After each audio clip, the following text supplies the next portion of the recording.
This was another interesting. This was also something really interesting that Lindsey Graham put out.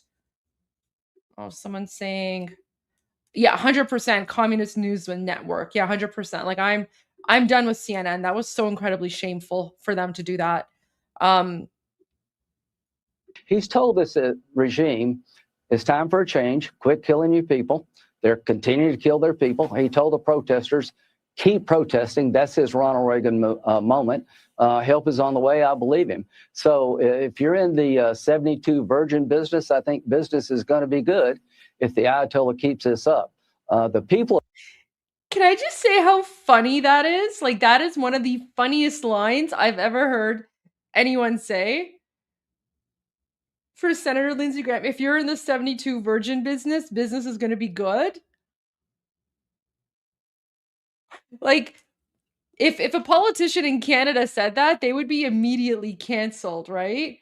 But that's so funny. Armin's going to love this clip. 72 virgin business, I think, is on the way. I believe him. So if you're in the 72 virgin business, I think business is going to be good if the Ayatollah keeps this up.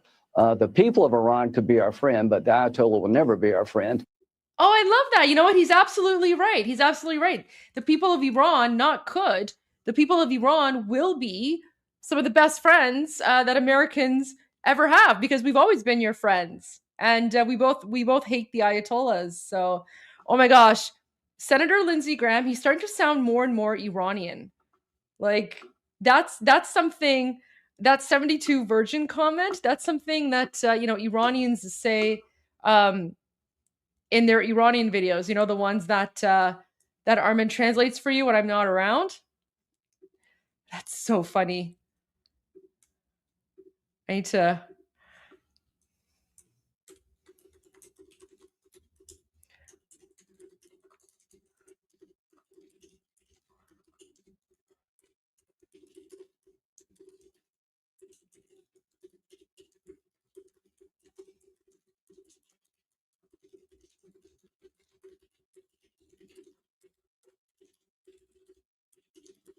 Gosh, that's so funny. Can't believe he said that. So, oh my gosh. I swear to God, American politics is so much better than Canadian politics these days. I'm not even gonna. I can't even. Like, it's not even comparable there. Oh gosh. Okay. Let me go to some news. Guys, I'm still getting a lot more emails. So guys, don't forget if you want to know where to go for rallies and demonstrations, this is the website. HTTPS. Let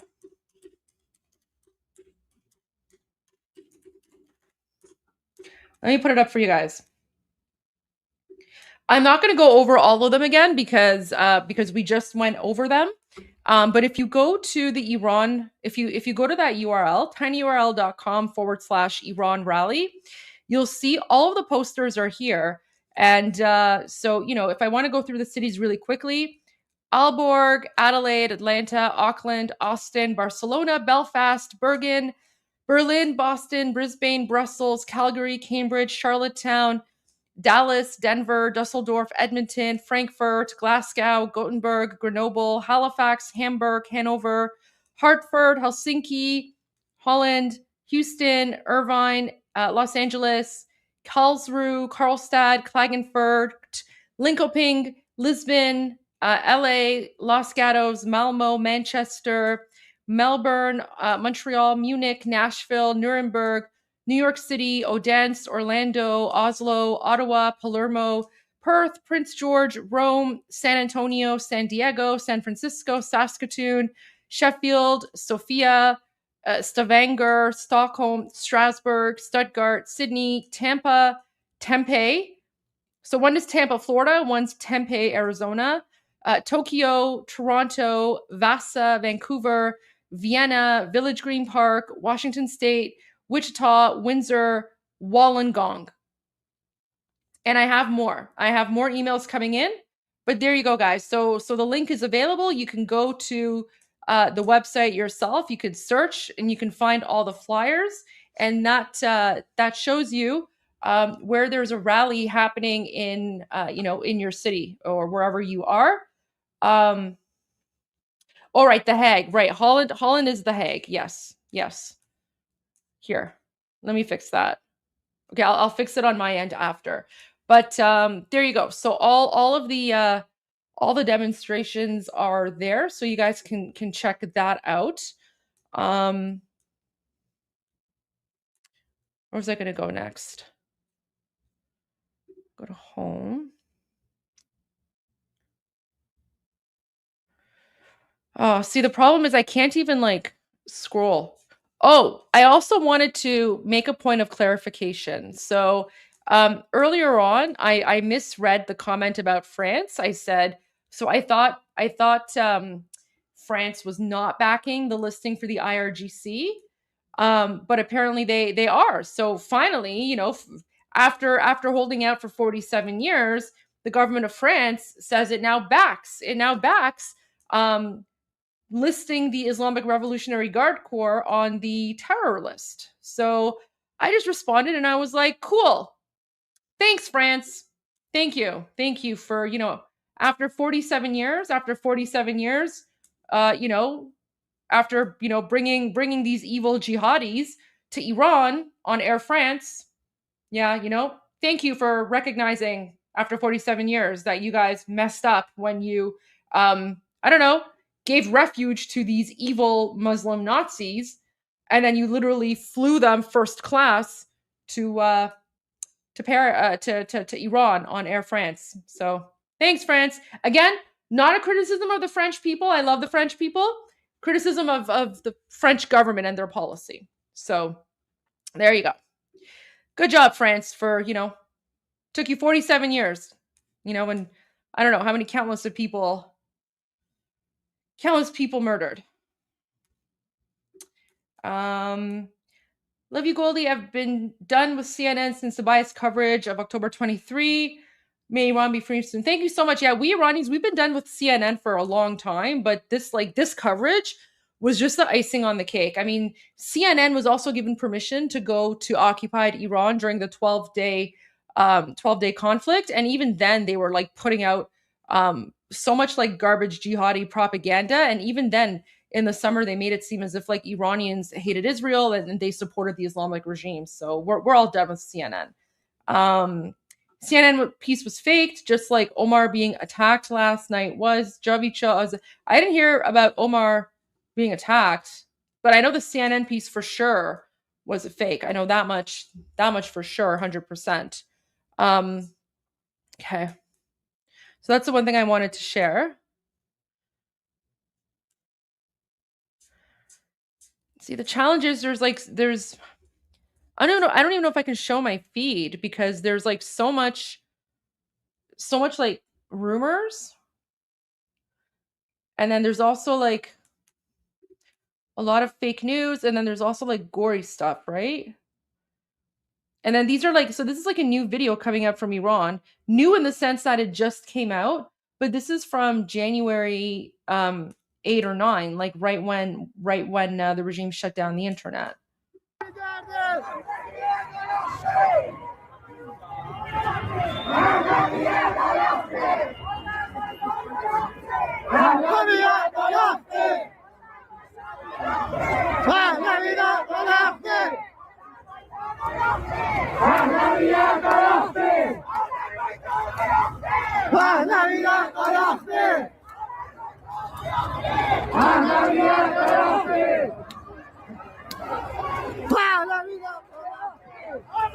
So everyone is just saying, this is a final battle. Pahlavi will return. And then, of course, there's President Trump's statement. See, this is what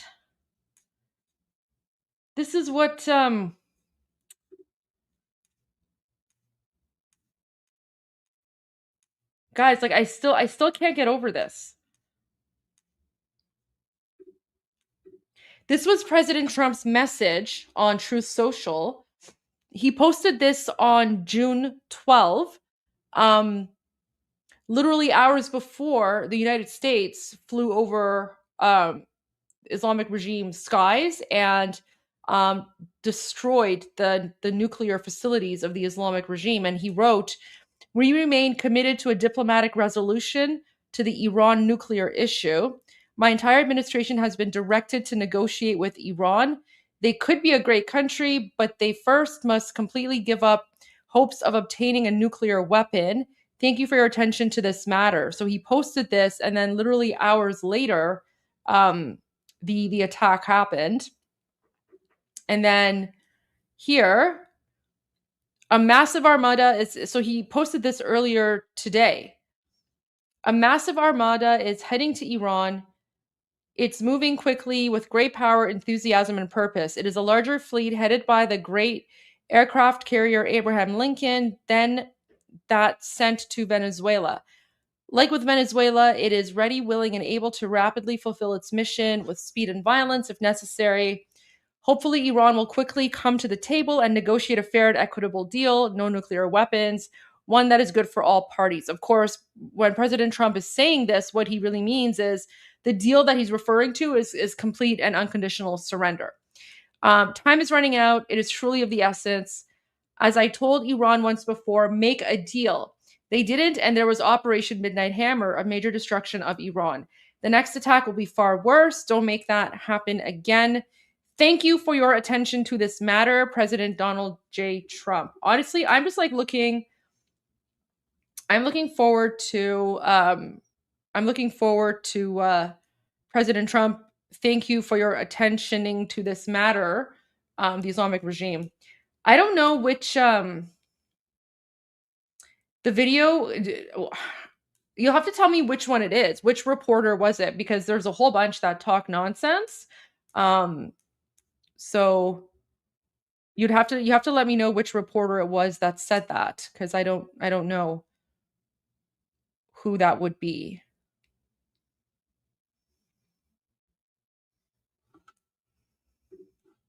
But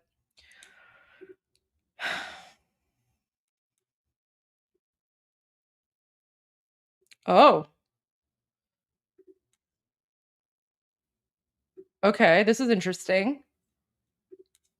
Seems like, guys, it seems like there was a few days where there were no news clips about Iran, and now it looks like Iran is like all over the news. Look at this. From the Pentagon, future wars may no longer be fought solely overseas. Now, that's according to their new national defense strategy. It claims our enemies are gaining the ability to strike inside the U.S.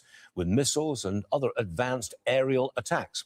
Joining me now, retired four-star General Jack Keane. General, is the Golden Dome, the missile defense shield, now the #1 priority? Yeah, it's right up there near the top, if not #1, certainly, and the expense associated with it would flag that as well. I mean, what's happening to us, certainly, with the technology changes that have taken place, the ocean, which was always an added barrier for us in terms of protection, that is being diminished. Listen, since the end of World War II, we've had intercontinental ballistic missiles that can carry a nuclear warhead, so that has always been a threat.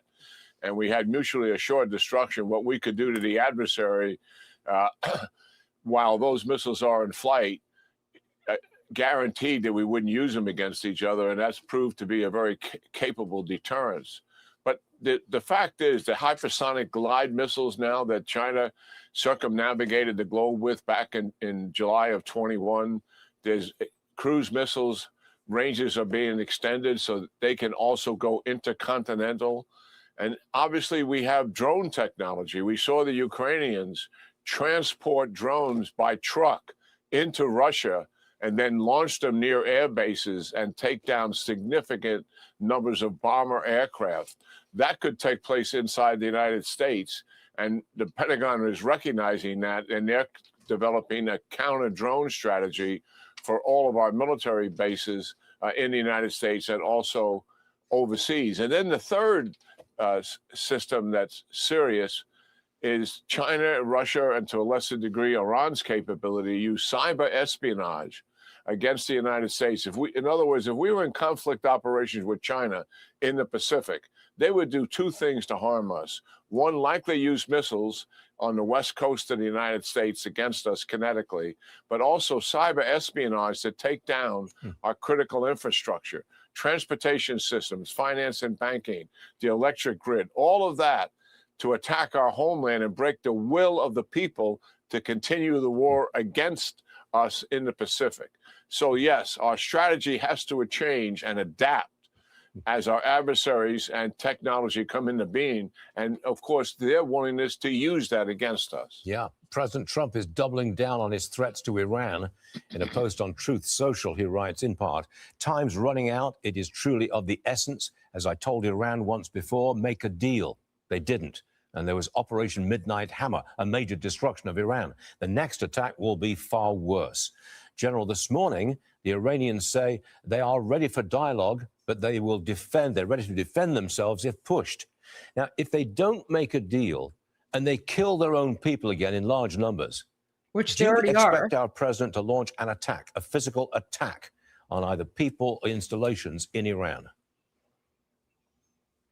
Yeah, I absolutely do. I mean, he said he was going to do it, and he's a person of his word. And, you know, I would likely think the Israelis would be involved to some extent as well. And I think that's certainly an option that is realistically on the table. I think what we're talking about here in terms of negotiations, if you look back what we did with Maduro, we put a lot of pressure on that regime, the elites around him, by pressuring and threatening the use of force against the regime. And we're doing the same thing here. You know, you have the Ayatollah, the supreme leader. He is an absolute hardliner. He doesn't want to negotiate. He wants a return to nuclear weapons, increase ballistic missiles, and absolutely increase the capabilities of the proxies that have been attacking Israel, and do that all over again. That is where he is as of today. This isn't 6 months ago or a year ago. This is today. That's where he is. However, there are moderates in that country that are not as hard-lined as him, and we are talking to some. What? There are, see, oh my gosh, that is absolutely ridiculous. There are no moderates in the country. They're all hardliners. The only difference between the moderate and the hardliner is that the moderate will kill you behind closed doors and the moderate will kill you in public. Oh gosh, that's so stupid. Of them. And what is that all about? That is to create a division here. And maybe there's an option here to change the regime, obviously. You don't want... And isolate the Ayatollah. That's optimistic, maybe Pollyannish in that sense, but it's worth trying. Because after all, we were talking to Maduro's people before we actually captured Maduro. And we had some assurance from them that they would try to stabilize things if indeed Maduro was gone. So yes, an idiot. A lot of options on the table here, a lot of strategy being worked here for sure. But I do think... Who are you? The Iranian regime, given they're not going to change, it is likely that we will use force here once again. Got it. General. Yeah, we better use force. Oh my gosh, I can't believe he said that. Jeez. All right, here's another one. Here's another one from Fox. This is from this morning. And then I found some video that gives like a military analysis or something. But before I play it, I will get your guys' opinion on that. U.S. forces arriving in CENTCOM waters near Iran yesterday, holding multi-day military exercises, should the White House decide to strike Tehran over the regime's deadly crackdown on civilian protesters. The president telling Axios, quote, "We have a big armada next to Iran, bigger than Venezuela. They want to make a deal. I know so. They called on numerous occasions. They want to talk." Now, Iranian terror proxies in Yemen and Iraq are threatening an attack on American forces in the area. Joining me now, Heritage Foundation Vice President of National Security and former Deputy National Security Advisor to President Trump, Victoria Coates. Victoria, good morning. There's some new reporting this morning I wanted to ask you about. Basically, that Saudi Prince Mohammed bin Salman and the UAE are telling the United States that we cannot use their airspace if we do decide to do any type of attack on Iran. Can you explain that to us? Well, good morning, Cheryl. Good to be with you. Yes, I mean, this is pretty standard for the region. The Gulf powers will all say you can't use our airspace, you can't use your assets in our countries, and then we do. in the event the president wants to take an action against Iran. So as I said, that's pretty much theater. They do it for face-saving reasons. That's fine. But the reality of the situation is the president has moved remarkable assets into the region, and it's really quite a demonstration of our ability. Oh, to I think he's project going to talk power, about the video because we bear already in mind, a shared. month Remember ago, the video? these types with of the person assets were all going through? concentrated That's in what the it is. Caribbean in the run-up to the action against Nicolas Maduro in Venezuela. Now we're halfway around the world. We're prepared to do whatever the commander-in-chief might order. So we'll see what he decides to do going forward. But I do think the reporting on the number of casualties in Iran on the 8th and 9th of January, when more than 10,000 people, it appears, were killed, that may be the decisive point here. Yeah, I want you to listen to retired General Jack Keane. He was on the program with me yesterday. And my question to him from a military perspective was, how would this take place if the United States takes action against Iran? Listen to what Jack Keane told me yesterday. I think what this is really about is holding the regime accountable, as you indicated, for the thousands that have been killed. And also the tens of thousands that have been in prison. And the president said he would do just that. And I think it's also about trying to cut off the head of the snake here. In other words, the regime is the snake, and we're trying to get the leaders out of there so some kind of transition can take place. Just the threat of this happening has to be weakening the resolve of the leaders around the Ayatollah. They are weak politically, economically, and militarily, and really on the cusp of not being even able to recover any of this because of the economic situation in such poor shape militarily. Victoria, Iran is destabilized. No, it is. And I mean, Cheryl, their central bank printed 2 quadrillion rial earlier this week to try to stabilize their economic situation. Quadrillion with a Q.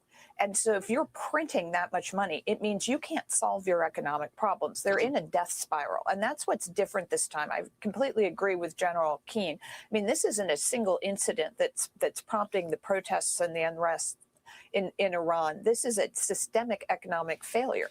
And it's ridiculous. I mean, bear in mind, they have the second largest proven oil reserves in the world. And this is what's happening to them. That's how bad the mismanagement is. That's what the Iranian people are completely fed up with. So we'll see. I mean, the president has lots of options on the table. This isn't an invasion like Iraq or Afghanistan. Mm-hmm. This could be a very targeted strike on leadership or on infrastructure that would push the situation over the edge. Yeah, we don't that's why we see the reports that Khomeini is now back in his bunker. He's aware of that. I want to move on to this from Secretary of State Marco Rubio. He's going to testify on Capitol Hill today over the Trump administration's actions in Venezuela and the capture of Maduro. Now, the White House is considering a naval blockade on Cuba to stop oil imports into that country. President Trump commented on this when he was in Iowa yesterday. Watch this. I played all the clips of Rubio already. With Cuba, I don't know anybody. Guys, I played the clips from Marco Rubio this morning. If you want, I can play them again. But I played those clips this morning. Here, let me pull it up.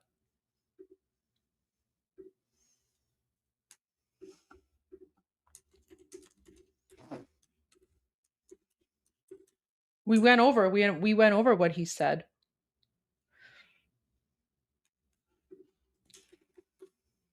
Here.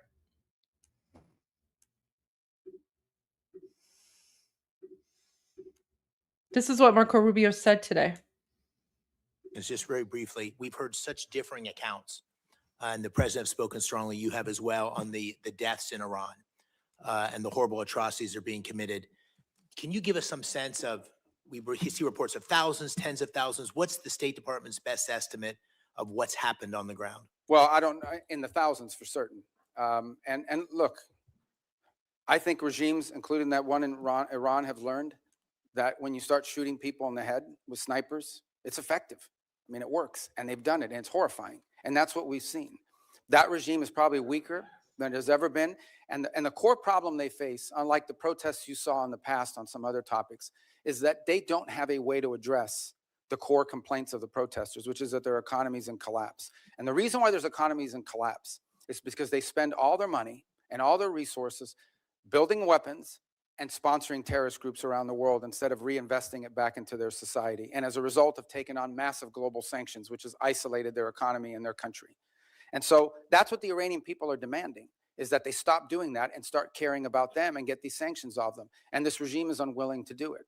So the core challenge is the protests may have ebbed, but they will spark up again in the future, because this regime, unless they are willing to change and or leave, have no way of addressing the legitimate and consistent complaints of the people of Iran who deserve better.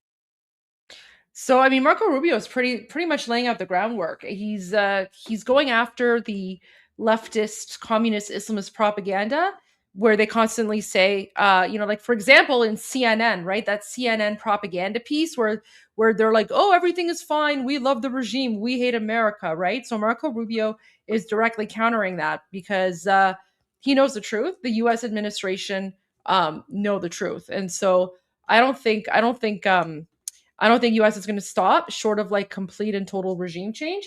But again, all the stars are aligned, because last night you saw that interview by Senator Lindsey Graham on Fox. Then we had King Reza Pahlavi's video message that came out. And then we had President Trump this morning with his Truth Social post. And then we saw Senator Marco Rubio,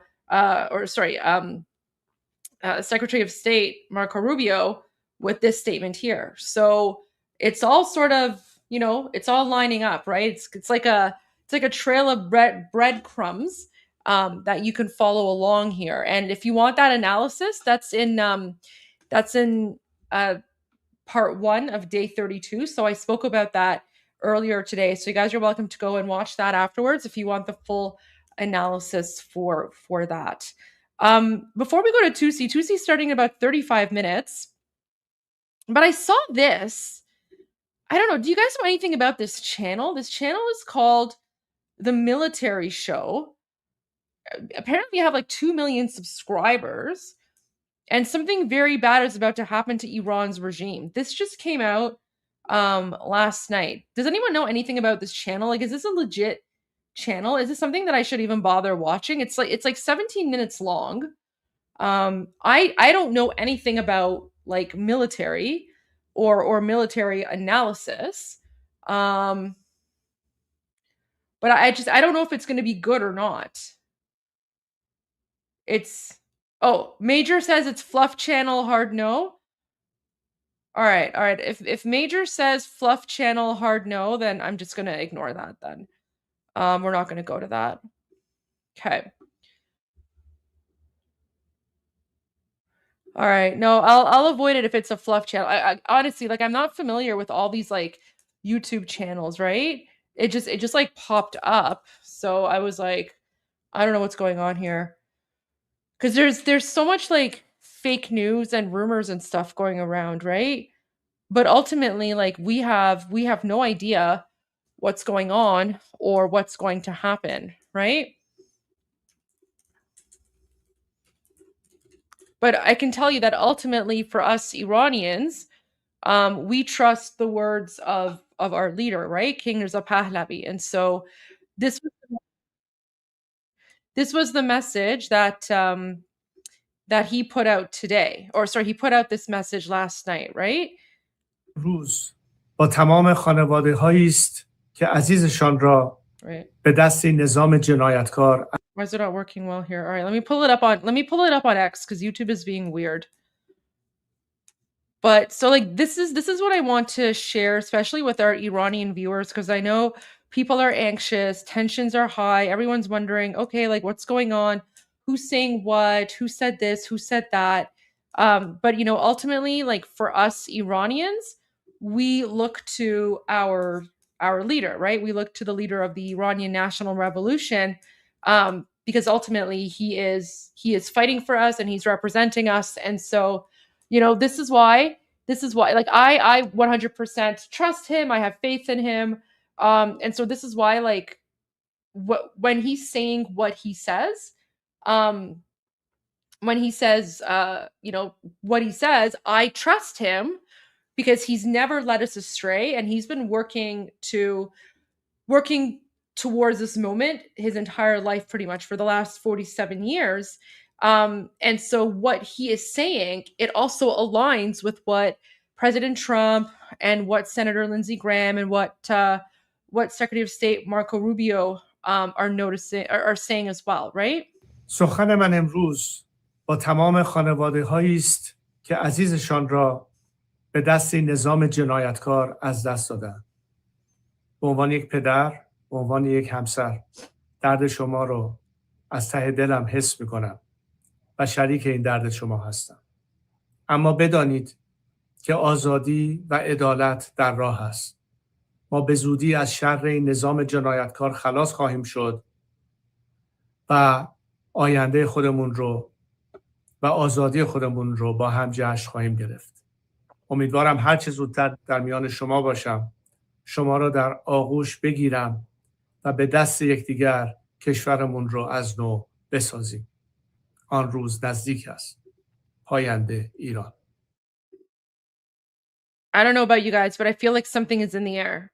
Something is in the air because that is it's a very short message. It's less than a minute long. It's 53 seconds long. And, usually he'll start with something like, Millat Bozorg Iran, or like he'll give some sort of greetings, right? So he'll start off with like, hello to my compatriots, hello to the people of Iran, or something like that. But this is just like, it's very direct. He just gets right into it, which signals to me, yeah, someone said the tension is thick. I agree. I feel like the tension is very, very high because, I mean, look at that, for example, compared to like this message. Look at like this message here. This was the message that he had for you guys, right? So this was his message to non-Iranians that he put out about 2 weeks ago.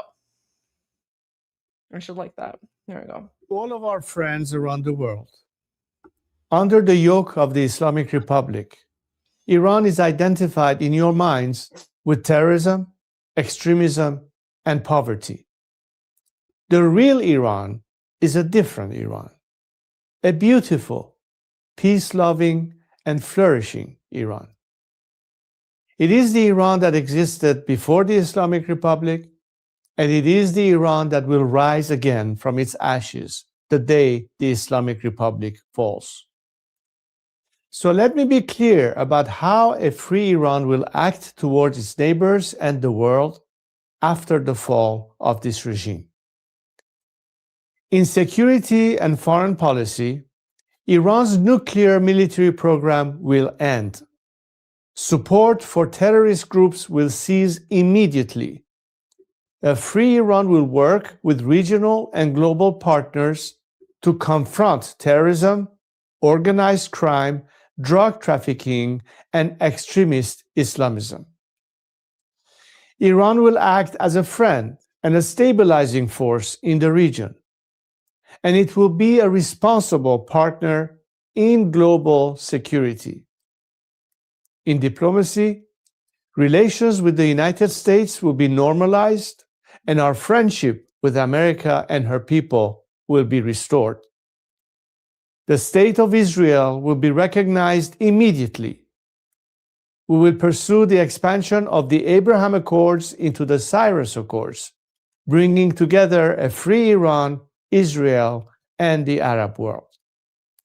A new chapter will begin, grounded in mutual recognition, sovereignty, and national interest. In energy, Iran holds some of the largest oil and gas reserves in the world. A free Iran will become a reliable energy supplier to the free world. Policymaking will be transparent. Iran's actions will be responsible. Prices will be predictable. In transparency and governance, Iran will adopt and enforce international standards. Money laundering will be confronted. Organized corruption will be dismantled. Public institutions will answer to the people.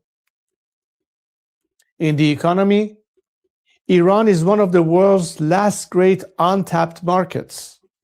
Our population is educated, modern, with a diaspora that connects it to the four corners of the world.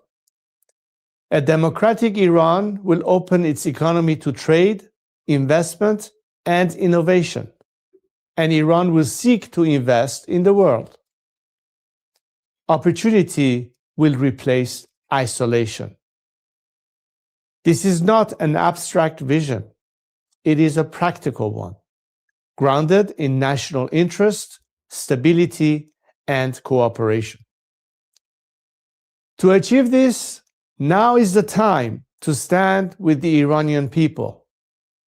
The fall of the Islamic Republic and the establishment of a secular, democratic government in Iran will not only restore dignity to my people, it will benefit the region and the world. A free Iran will be a force for peace, for prosperity, and for partnership.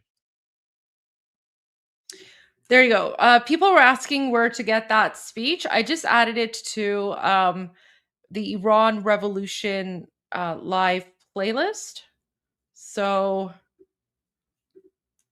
I don't know. People are giving me like mixed signals on the enforcer. So I don't know. People are giving me mixed signals on that one.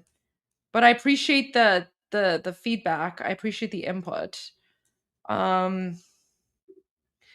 Yeah, that's the thing. Like I don't know. Because anyone can like, I don't know, say whatever, but the question is like, no one actually knows what's gonna happen, right? No one actually knows what's gonna happen until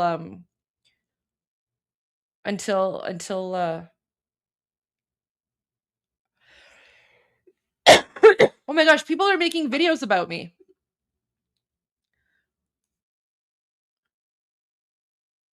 Haha, they're calling me a Zionist liar. Oh my gosh, look, all these like Muslim jihadis are making videos about me now. Look at that. Wow, I really triggered these Muslim Nazis, didn't I? They don't like the fact that I spoke up, stood up for them, right?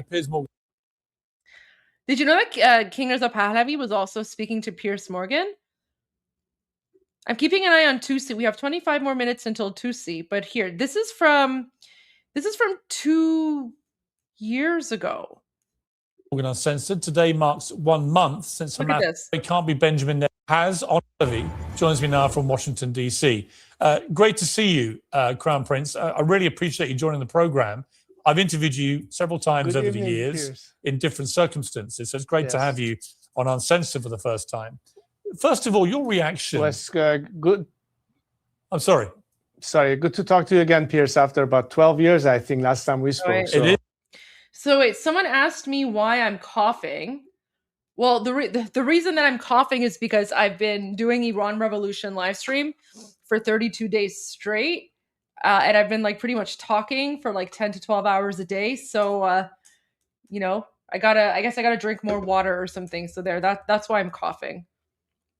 That's why I'm coughing. When I was at CNN, it is. It's good to see you. Yes, let me ask you, first of all, your reaction. Oh. We're a month in now to the Israel. Sorry. You know what? The South Florida poster. That was what was it? Was that Tempe, Florida or something? Let me see which one it was. Give me one moment, guys, before I forget here. I'll find out which one it was, and I will follow up with them and get the info. Was it Tempe? Not Tampa. Tempe. Can you give me the name of the city for South Florida? Let me know which South Florida one it was. Maybe it was Tampa, because Tempe is Arizona, I think.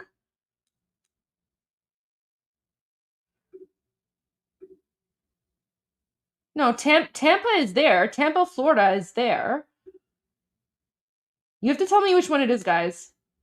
Go look at the list. Tampa's there. I have Tampa. Tampa's there with all the info. Sunday, February 1, downtown Tampa, 600 North Ashley Drive.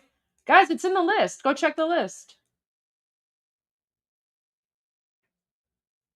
No, because there's also a tempeh. No, guys, there's a tempeh for Arizona, and then there's a Tampa for Florida.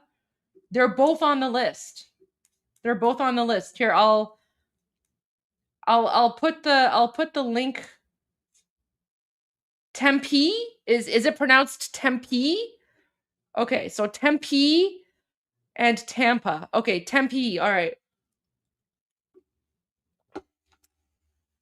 Almost as bad as Tucson. Guys, for the longest time I didn't know how Tucson was pronounced, and so I called it Tuscan.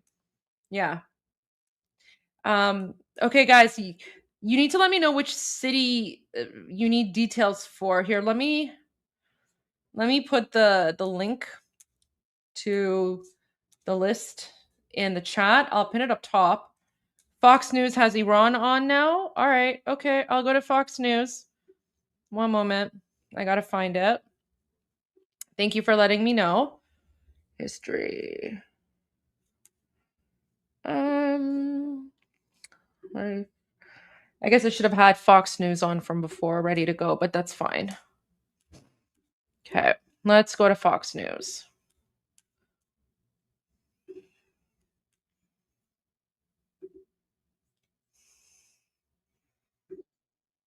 You've been there, done that, and you're still here for more. So now that you're 50 or older and at increased risk for pneumococcal pneumonia and IPD, be proactive with Capvaxive, a vaccine specifically designed for adults to help protect against pneumonia, an invasive disease caused by certain types. No, I know Sault Ste. Marie. Protect against the strains that cause 82% of IPD in adults 50 or older, compared with up to 54% by other pneumococcal conjugate vaccines. Don't get Capvaxive if you're allergic to the vaccine or its ingredients. Tell your doctor if you have a weakened immune system. Common side effects include injection site reactions, feeling tired, headache, muscle aches, and fever. Whether you've had another pneumococcal vaccine or not, ask your doctor or pharmacist about Capvaxive. When your gut is out of balance, your body gives you signs. So if you're frustrated with occasional bloating, thank you, or gas, honestly, guys, I appreciate all the support, but you should ignore all those videos about me. Don't even go and comment, because they literally make like clickbait, rage bait videos to get monetized, right? So they'll make videos about whatever, because it's all about for them making money, right? So they're more interested in making money. I'm more interested in raising awareness about the Iranian people who are fighting for freedom, right? So there's a big difference. And I honestly, I literally don't care what anyone says about me. I know some of you have mentioned I don't know, that evil witch woman who made some video about me. Honestly, she's one of the most hated people in the Iranian community. Literally no one cares about her. She's so irrelevant. And I don't watch these videos. I don't comment. I literally don't care. This isn't an ad blocker. This isn't for ad blocker. This is Fox News Live, guys. I can't ad block live commercials that are playing live on air. So I don't know what sort of ad blocker you want for me to put on this. It's Fox News Live. But yeah, people can say whatever they want about me. I literally don't. Guys, remember, I was in politics for 10 years. I was a politician for 7 years. There's literally nothing that anyone can say or do that will faze me or upset me in any way, shape, or form. So literally, I literally don't care. Anything and everything you can think of, people have said about me, have accused me of, doing honestly, I don't care. And my only focus is really Topak. Is it Topak? Topak.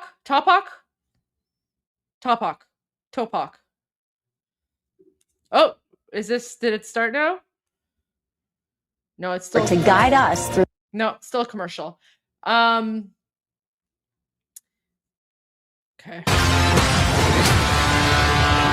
All right, let's go. Welcome back. Social media is on trial. Jury selection continues today in a landmark case against some tech giants. A 19-year-old plaintiff alleges certain platforms knowingly make their sites addictive. This leads to... Oh, you got your Miga hat. Did you like them?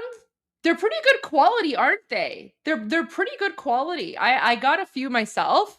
And because like I was pleasantly surprised with the quality of the hat. Even the flag on the side is done pretty cool. So there you go. There you go. I'm glad you ordered. Thank you so much for ordering. I hope you like the Miga hats. So what's this? Addictive. And I too believe that nicotine is not addictive. I believe that nicotine is addictive. All right. Maybe Fox News is going to go to Iran, but then 2C TV is also starting in 15 minutes. So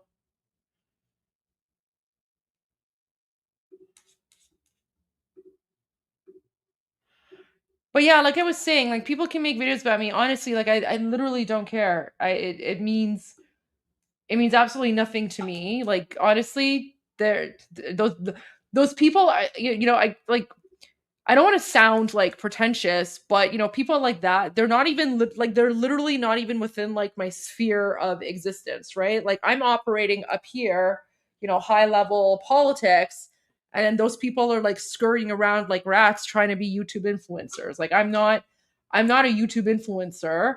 I'm a politician, and I was speaking about, I was raising awareness about like jihad and the Islamic regime occupying Iran. And then once the revolution started, now I've just been raising awareness about the revolution. But like I'm not like a YouTube streamer. Like it's not my thing. Like I'm here to raise awareness about human rights, give the facts, that sort of stuff. So I don't get into like nonsense and drama with people who just want to cause like garbage. Because you have to remember, like people do these things for monetization, right? People do these things because they want to monetize, they want to be relevant. And I think anyone who spends more time attacking me than they do attacking the Islamic regime that's been, mass slaughtering over like 50,000-60,000 people in the last 2 to 3 weeks, like they have a first class VIP ticket to hell, right? So they're the ones who have to wake up and look at themselves in the mirror, not me. Oh, thank you. Thank you. That's kind of you to say.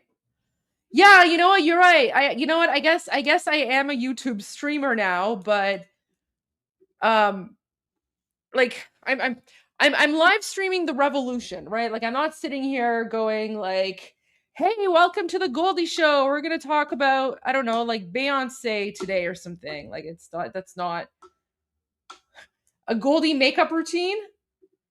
I actually do have like a Persian food review video that I did one time. Do you want to know the story behind that? Yeah, like do you want me to do like a get ready with me video where it's like, I give you like my makeup and hair routine? Is that what you want? Yeah. Not happening. Not happening. But I did do a food review video one time, and it was one of the most awkward things I've ever done in my life. It was one of the most awkward things I've ever done in my life. Okay. I'll show you the food review video, but I have to provide context here. So it's like, it's 2 videos. Let me find the first one. Okay. Iranian here with another pro tip for anyone who's not from the Middle East. Iranian here with another pro tip for anyone who's not from the Middle East. If you're one of the people who's been messaging me or commenting, asking me to talk about Iranian food, tonight's your lucky night. Before we get started, I just want to say, like, I'm not a food blogger. My area of expertise and what I'm comfortable talking about is, of course, Iran, Middle Eastern politics, Islamic terrorism, that sort of thing. So let me tell you what happened first before I get into the food review. A good friend of mine who I met through politics is an Iranian police officer. And whenever he's in town, we like to catch up over dinner. And because we're both Iranian, we of course prefer Iranian food. And the reason I picked Tehran To is because I've heard amazing things about it. My sister says the kebab kubide is to die for. So of course I want to go try it out. And one of the things I like to do before I eat is I like to take a picture of my food. Doesn't matter if it's at home or outside. It's just a little habit I have. I don't post it anywhere. but I have like tons and tons of food pictures. So we're sitting at the table having a conversation. I'm taking pictures of the appetizers, and then the server comes to take the menus away. And I'm like, oh, no, can you hold on a second? I want to take a photo. And he was like, oh, is this for Instagram? And I didn't know how to answer. So I was just like, I'm thinking about it. Then he asked me how many followers I have. And because I'm just, like starting out with my political advocacy stuff, I've only been really going at what I've been doing on Instagram for about a month and a half. I said, oh, like I'm just starting out. I'm only at 120,000 followers. And that was basically it. I didn't really think anything else of it. Next thing I know, he brought out there was a whole few campaign things, against compliments of the Muslim chef who wants to bring jihad to Ontario. Yeah. Guys, they thought I was a food blogger. I felt really bad because I'm not. I probably should have mentioned that my focus is politics and the Middle East and Islamic terrorism. But then I remembered that many of you have asked me to talk about Iranian food, what some of the best dishes are and things like that. So I figured I might as well Do you use guys the want to see opportunity the video to they talk made about about me Iranian food. where they claim I also that I'm just a want to put out terrorist there who wants that to whatever come they did not destroy charge Allah? me, I added as a tip afterwards. I'm not a professional food blogger. By any means. I'm not comfortable getting free things like that. I've also never felt more awkward in my life where I was like, the camera was there and I'm, eating food in front of the camera. I don't know how food bloggers do it. Like it was just very, very awkward. My friend who's, the police officer, he's sitting opposite from me and he's like, he's dying of laughter. Because again, like I'm a former politician. I'm not a food blogger. Like I talk politics, I like to keep it serious. But the food was absolutely phenomenal. The service was amazing. So I am more than happy to do this. So the next video that I upload will be the actual food review. I'm also going to talk about some of my favorite Iranian foods. I'll also explain to you how we eat the food and give you some suggestions for things you can try if you decide to go to an Iranian restaurant. So here you go. Here's Iranian food 101. Iranian here with a... Oh yeah, there's a video. Literally, there's a video about me where they're accusing me of being a secret terrorist who wants to bring Sharia law to Ontario. It's from like, I don't know, 12 years ago. I know I have to do more now, videos. Okay, all right. Oh my gosh, I can't believe I'm sharing this. Like this video is wild though. Like this is a wild ride. I'm not even joking. Okay. I know I have it somewhere here.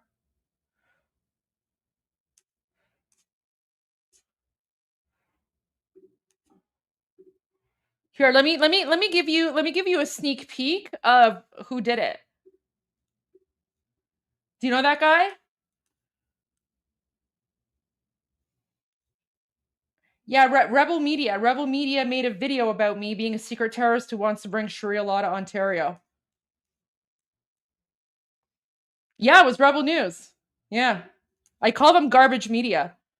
And I've told Ezra to stay away from me because I think him and like the entire Rebel Media is just garbage. So, because they made that video about me. Here, let me find it. Where is it? I know I have it somewhere. I have the link here somewhere. Garbage Rebel News.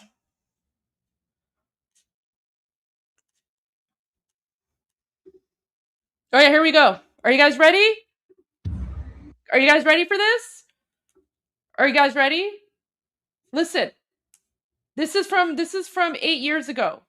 Right? 8 years ago. Of course he didn't apologize. Of course not. Okay, I'm going to play it. I can't believe I'm doing this. The infiltration of apparent non-conservatives into the Progressive Conservative Party of Ontario continues unabated. Indeed, what other conclusion can one draw regarding the curious case of GOLDIE, the PC candidate for the new riding of Carleton? In the case of Gamari, her resume would suggest that she is anything but a conservative. For example, she has publicly stated on numerous occasions that she's a Liberal supporter and even a social justice advocate. Yet somehow she's the candidate of choice in Carleton. Consider these ominous facts about Gamari regarding her conservative credentials. For example, during the 2011 federal election campaign, Gamari publicly attacked then Conservative Prime Minister Stephen Harper. Check out this statement directed at the former PM. Quote, shame on you and your smear campaign propaganda. You're an embarrassment to all Canadians, end quote. In fact, Gameri was apparently a frequent commentator on a Stop Harper website, and she was full of admiration for Michael Ignatieff, the then leader of the Liberal Party, stated Gameri in one gushing post regarding the visiting professor, quote, you are too educated and well-mannered for the Canadian population. Thank you for running a clean, smear-free campaign, end quote. Oh, it gets Folks, better. anyone It who gets voted better. Conservative in 2011 was apparently too stupid or too ungrateful to realize what a gem we had in the persona of Mr. Ignatieff, who has since fled. Guys, so keep in mind as well. Keep in mind. So this video is from 8 years ago, and then he's quoting things from 2011 when I was like, I don't know, I was in like university at the time, right? So obviously, someone in university, right, their political perspectives change, right? So he's going after like what I said in like university, and then, you know, these are the ominous facts about me. But guys, it gets better. It gets better. I suggest you sit down because you're not going to believe what comes next. Canadian soil. Closer to Ontario PC land, Gameri has also publicly attacked MPP Lisa MacLeod. Never happened. It would seem odd to allow this to occur when the PC party has often. Also pay attention, like all of these allegations that he's making about me, he doesn't like give any proof. He's just saying, oh, Goldie did this, Goldie did that, but literally no proof whatsoever. Often stated it is committed to a fair and unbiased nomination process. However, astute observers of nomination meetings over the last several months know full well that fiascos and even fraudulent activity, i.e. ballot box stuffing, is par for the course when it comes to Patrick Brown's preferred roster of candidates. The fact that Gameri used to swing left of center, or perhaps still does, is indisputable based on her resume and public pronouncements. But there's another side to Gameri, and it is downright disturbing. You see, until recently, Gameri apparently operated in social media circles under the alias of the Persian Cat. And while most of the posts attributed to the Persian Cat have been deleted, well, the internet is forever, and screen grabs prove that Gameri and the Persian Cat are one and the same. You see, the blog post username is listed as Goldie, and while that might not be sufficient evidence to tie the latest PC candidate to the blog, Gameri also used her real name on event postings, but her email. So I just want to clarify. So this part, when I have the links, okay, those links, when I started law school, I changed the link. So like you change your username, right? So I changed my username, but this is the best part. Shows the Persian Cat at hotmail.com. I reached out to Gameri to get her take and asked if the Persian Cat was indeed her alias. After repeated requests, she would neither confirm nor deny. So what did those posts actually say? Well, Gameri, who was born in Iran, doesn't seem to have a very tolerant view of Christianity. Check out this post under that alias of the Persian Cat. Quote, Jesus was just another human like you and me. He died and became worm food. So get over it and stop advertising your religion. It's gay, end quote. For the record, this doesn't say the Persian Cat. This just says Persian Cat, right? So not even the same username. Someone literally went and found every single instance of the Persian Cat in any way, shape, or form. And then Rebel Media made this video about me, and then they're claiming that this is all me. Jesus was just another human like you and me. He died and became worm food. So get over it and stop advertising your religion. It's gay, end quote. Wow, Jesus is worm food? Christianity is gay? Golly, I wonder what the political fallout would be if one were to replace it gets Jesus better. with It gets Muhammad better. and Christianity with Islam. And would the PC party still be going to bat for Miss Gameri in such a scenario? Then we have more hilarity, such as the head of the Persian Cat photoshopped onto the image of a militant, complete with shoulder-mounted rocket launcher. The only English word is bitch. The rest of the copy is in Farsi. And how about this knee slapper? It's that lovable Persian cat. Actually, that's not Farsi, that's Arabic. This is Arabic. This is Arabic. But he's saying that this is me, even though it's Arabic. Do you see? I told you guys. I told you. Oh no, this is serious. This is serious. No, I don't speak, read, write, or understand Arabic. Jesus with Muhammad and Christianity with Islam. And would the PC party still be going to bat for Miss Gameri in such a scenario? Then we have more hilarity, such as the head of the Persian cat photoshopped onto the image of a militant, complete with shoulder-mounted rocket launcher. The only English word is bitch. The rest of the copy is in Farsi. And how about this knee slapper? It's that lovable Persian cat again, standing outside a commercial jetliner and apparently waving goodbye to the passengers inside the plane. What the hell? There is regrettably so much more. Yet, what does the aspiring MPP for Carleton have to say about her previous conservative bashing statements and all of these bizarre social media posts? Well, as I already told you, I reached out to Ms. Gameri with just two basic questions. Is she indeed the author of this content? And is she, or has she ever been, someone who operated under the alias of the Persian cat? Here is her cryptic response verbatim. Quote, I have ignored and will continue to ignore these vile, defamatory, sexist, and unbelievably racist false allegations that were brought to my attention last year. They are beyond the pale and not worth a moment of my time, end quote. But that statement is merely an assessment of the content, and for what it's worth. This is real. I agree with Gameri that much of it is indeed vile, defamatory, sexist, and racist, but she does not deny authorship of these posts. And again, after being repeatedly asked, she will neither confirm nor deny if she operated under the alias of the Persian cat. How odd is that? Even goofier, she would only agree to a telephone interview if it was conducted off the record, something that would be useless for our purposes at this stage. And what of the PC Party of Ontario? I reached out on several occasions to Bob Stanley, the executive director. I wanted to know if the party is aware of Gameri's background, and if so, why is she still the party's candidate of choice? None of my phone calls or emails have been returned. But assuming the PC party is indeed aware of Gameri's background, there seems to be a double standard at play here. The party previously vetted and prevented a candidate from running for his so-called intolerant comments. Why isn't this same party? Oh, wait. 2C starting. Okay. We'll continue the Persian cat party after if you guys want, but let's go to 2C for the news. This is more important.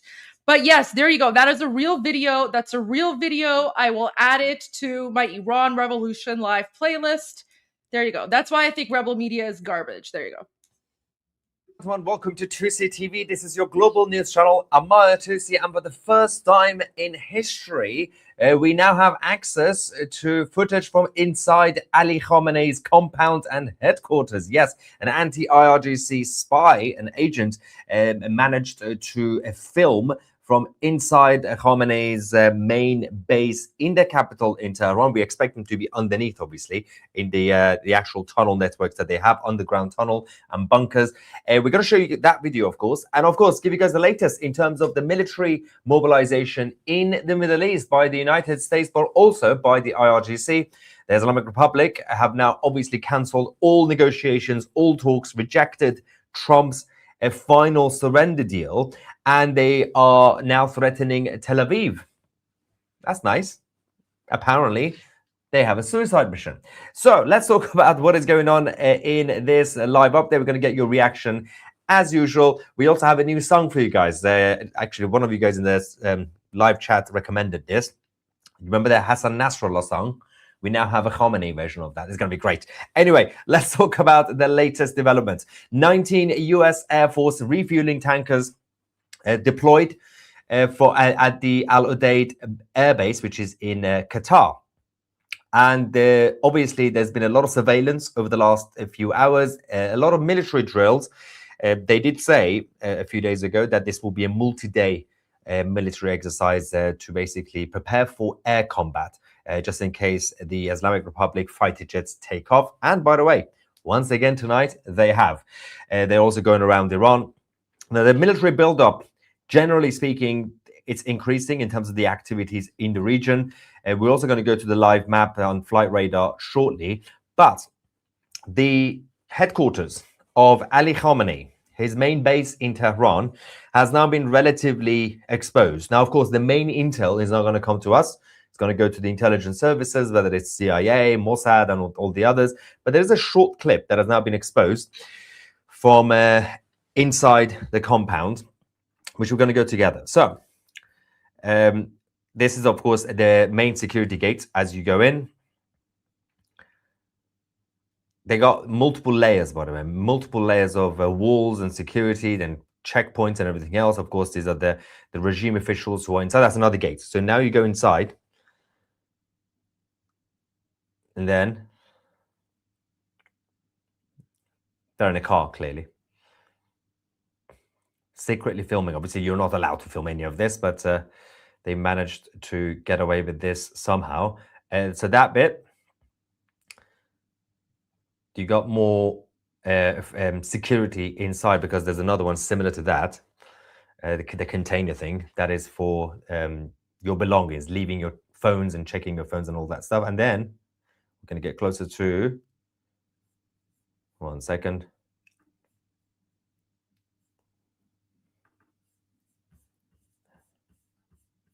There we go. So that is the second entrance. If we could go back. So that's the second entrance, and also the civil, that's just a civil agent. Basically, these are the plain clothing agents, or brown shirts, as I call them. And you go in. That's the deposit gate. Basically, you leave your phones and stuff like that in there, and then entrance to the underground city, which has been going on for like 12 years. That's basically underneath there, and a huge chunk of the capital in Tehran. You have a massive networks of underground tunnels and bunkers. They have literally everything, based on obviously what has been leaked already. And we're not really surprised. Khamenei has his own hospital under there because he needs regular treatments. Anyway, continue with the footage.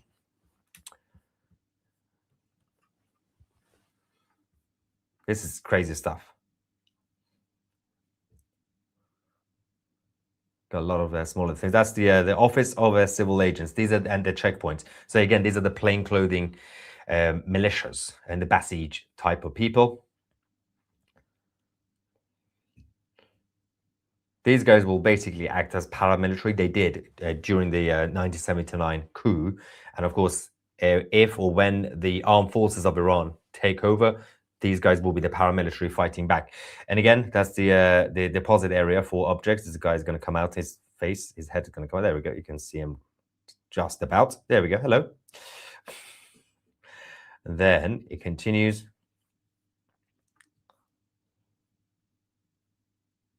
So this, by the way, this infiltration happened a while ago, but obviously the actual video has finally been leaked, which shows that these sort of covert operations was going on for some time. Clearly, this guy was already accepted, whoever it is, by the regime. So essentially a double agent.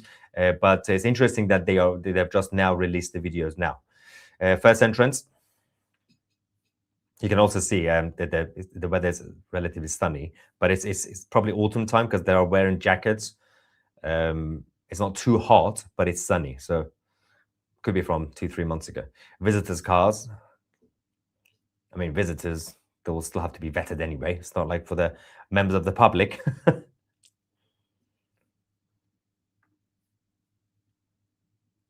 It doesn't, from the outside bit, well, in terms of the actual estate in the compound, it doesn't seem advanced in terms of the level of security. It's a whole town, by the way. It's so big. So the public entrance and identity checks, so that's the western part of the exit, obviously, or the entrance, depending on which side you're on. And then you've got the families and everybody also living there. So Mojtaba Khamenei's house is there. That's the the first son of Ali Khamenei at the end of this alley. But the entrance is not here. That's it's from the western entrance. And of course, we got all the other agents who live nearby. They have to keep an eye on them. So the main entrance, the western door, and the apartments of numerous civil agents. It's similar to what Stalin created, where there were blocks essentially, and the government ministers and everybody else will be inside the same block, so they can keep an eye on everybody. So that aside, things are also escalating across the world. The ripple effect. Everything is shifting. Everybody knows this is the end. Even the Europeans. Even the same Europeans who were defending and supporting the IRGC until 10 minutes ago. Literally this morning or last night, we were still reporting that Emmanuel Macron and France are still supporting the regime. President Trump had a conversation, and the latest intel given to France, Spain, and others, they've finally decided to drop their objection. The European Union will be designating the IRGC as a terrorist organization. So now all 27 EU member states are supporting the same thing. I mean, it's a little bit too late.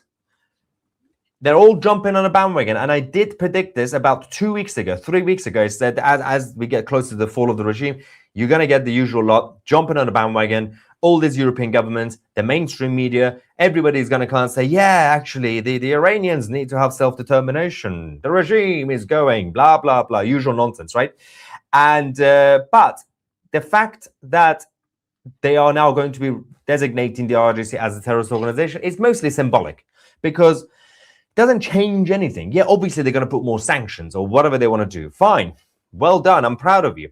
But at this point, it doesn't change much. It's good that you're doing it on a moral level, but it doesn't really do much. So there are people who are celebrating, yes, finally, the European Union. Oh, okay. So what? The regime is falling regardless anyway, but they have to do the right thing. The foreign minister, Barrot, in France, says that there can be no impunity when it comes to Iran. The unbearable repression of the Iranian people's peaceful uprising cannot go unanswered. Their extraordinary courage in the face of indiscriminate violence must not be in vain. Together with our European partners, we will impose sanctions tomorrow in Brussels on those responsible for these abuses.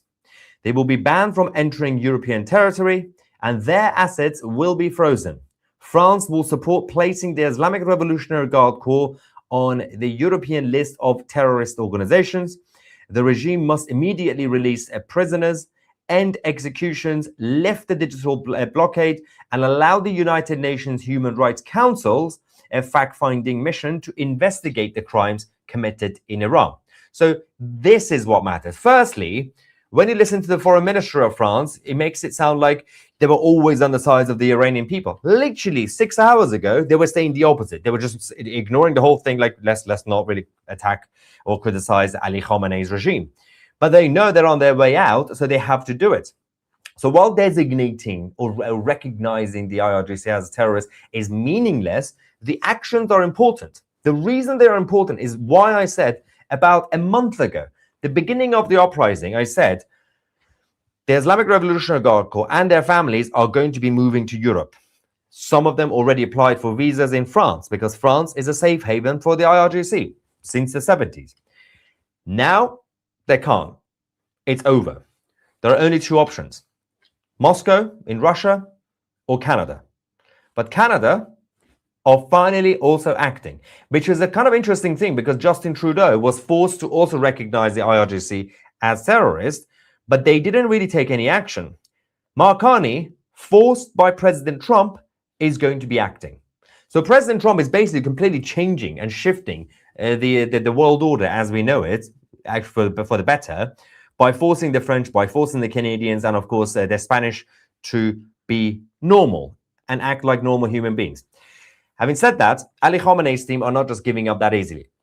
So we got the senior political advisor to the supreme leader, Ali Shamkhani, who now says, this is brilliant, okay, there's a problem with this statement. This is posted on X. I'll explain why. A limited strike is an illusion. True. Any military action from America, hashtag America, from any origin and at any level will be considered the hashtag start _ war. Okay. And its response will be immediate, all out and unprecedented, targeting the heart of Tel Aviv and all supporters of the aggressor. So, problems. Number one, Ali Shamkhani. This is X. This is Elon Musk's X. It's not Twitter. Hashtags don't work anymore. The days of Twitter is gone. Stop with the hashtags. Secondly, if you're going to use hashtags, you pick the weirdest words. America makes sense. I mean, again, you don't need to use hashtag. Just put America. And then you've got start a war. That would be good. Yeah. If you were in the days of Twitter, hashtag start a war. That's quite cool. Hashtag all out. What is that? What? Why? That makes no sense. Secondly, the Islamic occupation of Iran, who continue on the international stage to say we are the victims. We are normal. Americans and the Jews want to kill us. We are good. And then you say, instead of, in self-defense, they say we have to hit. Instead of saying we're going to hit military bases or Mossad or, IDF, you publicly say you want to hit civilians in Tel Aviv. How? Why? What is wrong with you? I know that they are desperate. I know they are drowning. They're not thinking straight. But it's probably best to start packing your bags, you absolute nutters. Let's go to Germany. Deutschland continues to double down. Earlier on, we reported that Friedrich Merz of Germany said that these are the final days of the Islamic Republic. As I said, the ripple effect, the domino effect is happening. It's actually snowballing at this point. Every single day, the pressure on the regime, which is falling, is getting worse and worse. To go to a short segment of Merz's speech saying that the government in Iran rules through fear and it cannot last. Let's quickly go. Wir wollen den maximal möglichen Druck auf das iranische Regime ausüben. Und meine Überzeugung bleibt, ein Regime, das sich nur mit blanker Gewalt und Terror gegen die eigene Bevölkerung an der Macht halten kann, dessen Tage sind gezählt. Es können Wochen sein, aber dieses Regime hat keinerlei Legitimation, das Land zu regieren. Und wenn es eine hohe fünfstellige Zahl von Todesopfern gegeben hat bei den letzten Demonstrationen gegen das Regime, dann zeigt sich eben, dass offensichtlich das Mullah-Regime sich nur noch mit blankem Terror an der Macht halten kann. Wir sind die Bundesrepublik Deutschland, und ich denke, ich darf das auch für viele Länder, für alle, soweit ich es übersehen kann, in der Europäischen Union sagen, wir sind an der Seite des iranischen Volkes. Wir stehen zu den Menschen im Land. Wir sehen das Schicksal auch der Frauen. Wir sehen das Schicksal derer, die diesem Regime widersprechen. Wir versuchen das durch Sanktionen zu erreichen, unsere Hilfestellung auch deutlich werden zu lassen. Und das. Now, if you want to know what the most shameful thing that we are dealing with is right now, is at this point, basically the whole of Europe, and the European Union are now on the same page. The IRGC are terrorists. Canada, under Justin Trudeau, say the IRGC, well, obviously when Justin Trudeau was involved, he said the IRGC are terrorists. The United States, IRGC are terrorists. Argentina, everybody. One country stands alone. One country from the Western side says the IRGC are not terrorists. They are our friends. Guess what country? I'll give you 5 seconds to put it in the live chat right now, and I'll tell you what it is. 1, 2, 3, 4, 5. The United Kingdom of Great Britain and Northern Ireland still back the Islamic Revolutionary Guard Corps. Now, with the pressure that we are seeing from the European Union and President Trump, we should expect Keir Starmer to change. Tomorrow, maybe Friday, I mean, ideally tomorrow, because otherwise, what are you guys doing? they need to jump on a bandwagon. It's going to be extremely embarrassing on a diplomatic level going forward. Now, going back to the Americans, major move is happening right now. It's by the way arrived now, but this is from a couple of hours ago. The U.S. Air Force continue to increase activities. So we now have finally another CM-5 Super Galaxy. This is the strategic heavy lift aircraft. So they're massive, and they take in important equipment, which landed in Saudi. Well, it went through Saudi Arabia and then landed in Qatar at the Al Udeid Air Base. They will be presumably, based on the basic intel, they are carrying air defense systems again to protect the bases, the regional countries, and Israel, which is kind of interesting because it's now been a few days, probably almost a week now, that most of the mobilization is now defense. So we've been discussing this over the last couple of weeks anyway. There is a lot of stuff going in that has gone in terms of the offensive strategy, including the USS Abraham Lincoln, which is now nearby, the aircraft carrier, warships. But we are now seeing increased addition to defense systems. So it seems like they are actually expecting the Islamic Republic to hit.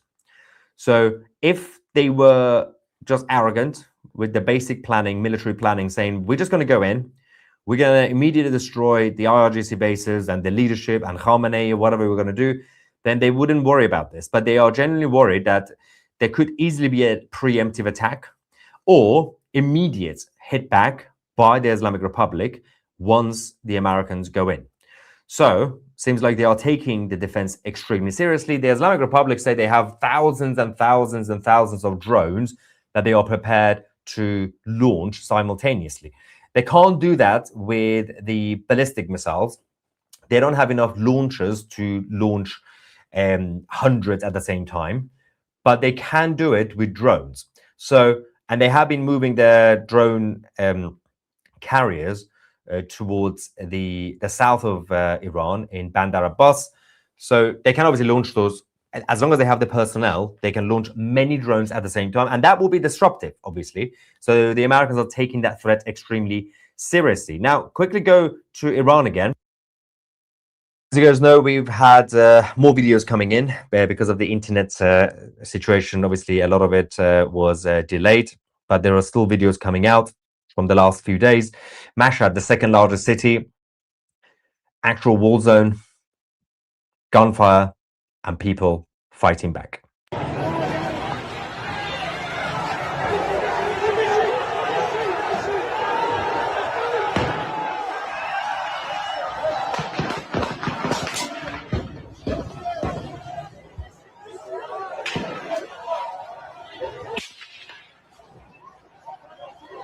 It's absolutely insane.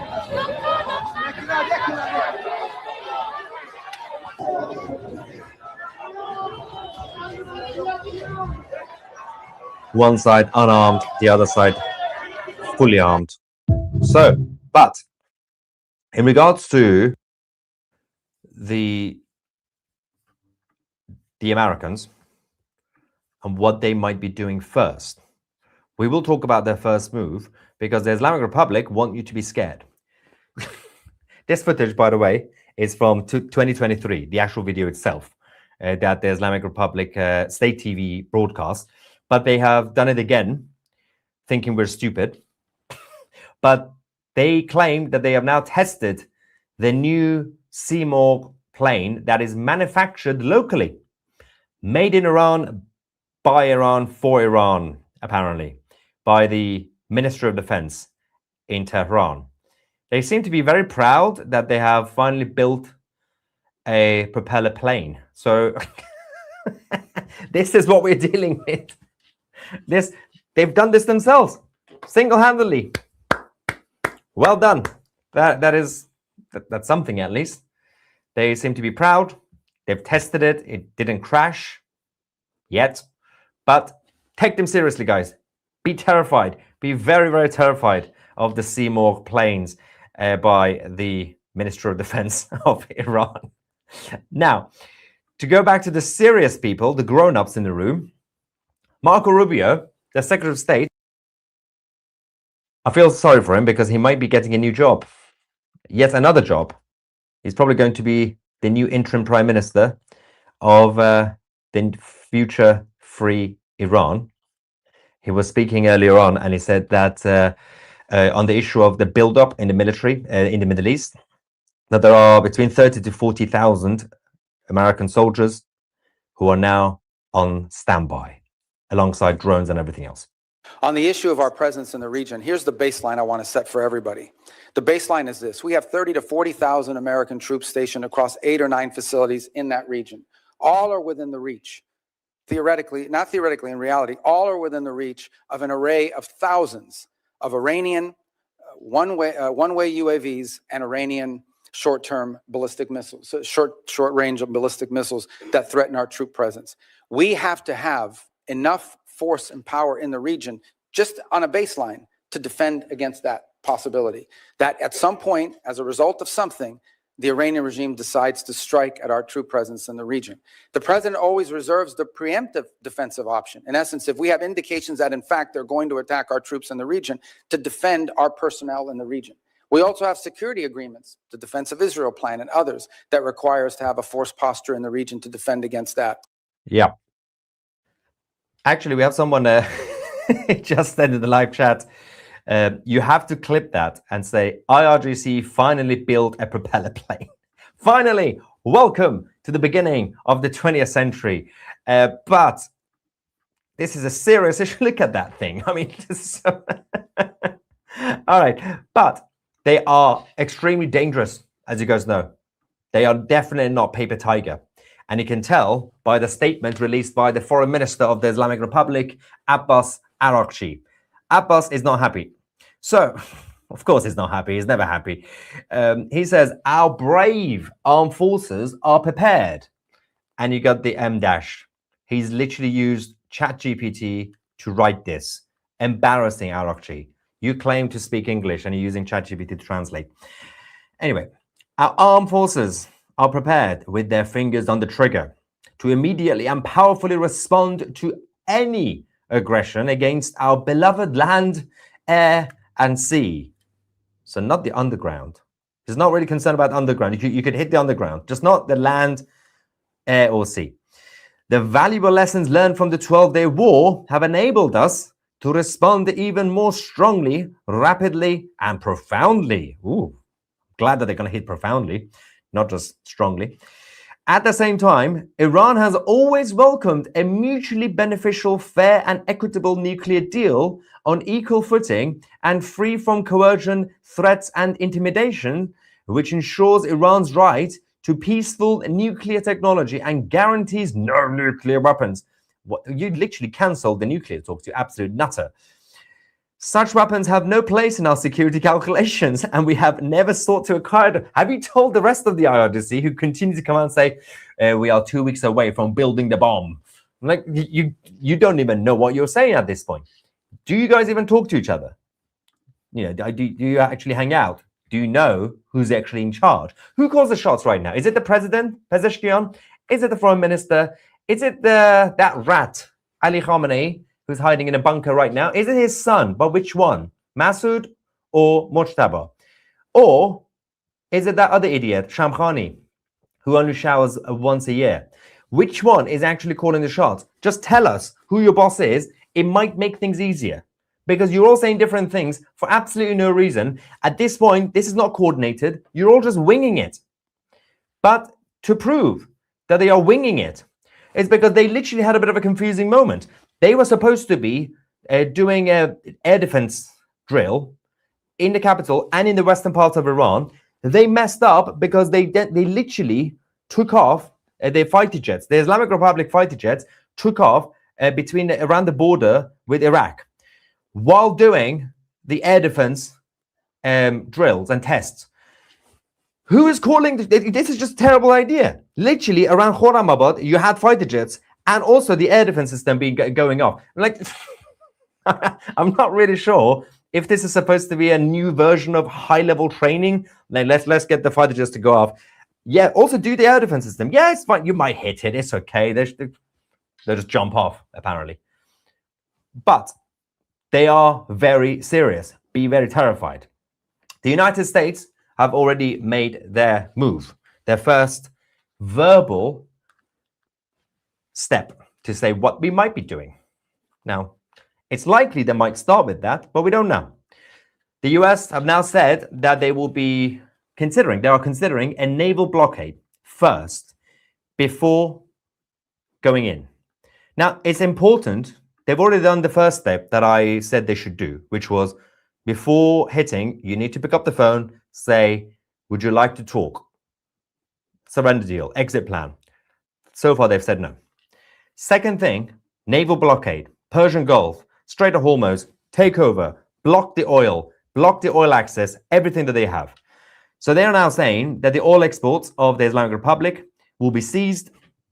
The US Navy would intercept, board, and arrest people who are operating on behalf of the IRGC. They would even consider sinking tankers, oil tankers, that are carrying the sanctioned crude oil.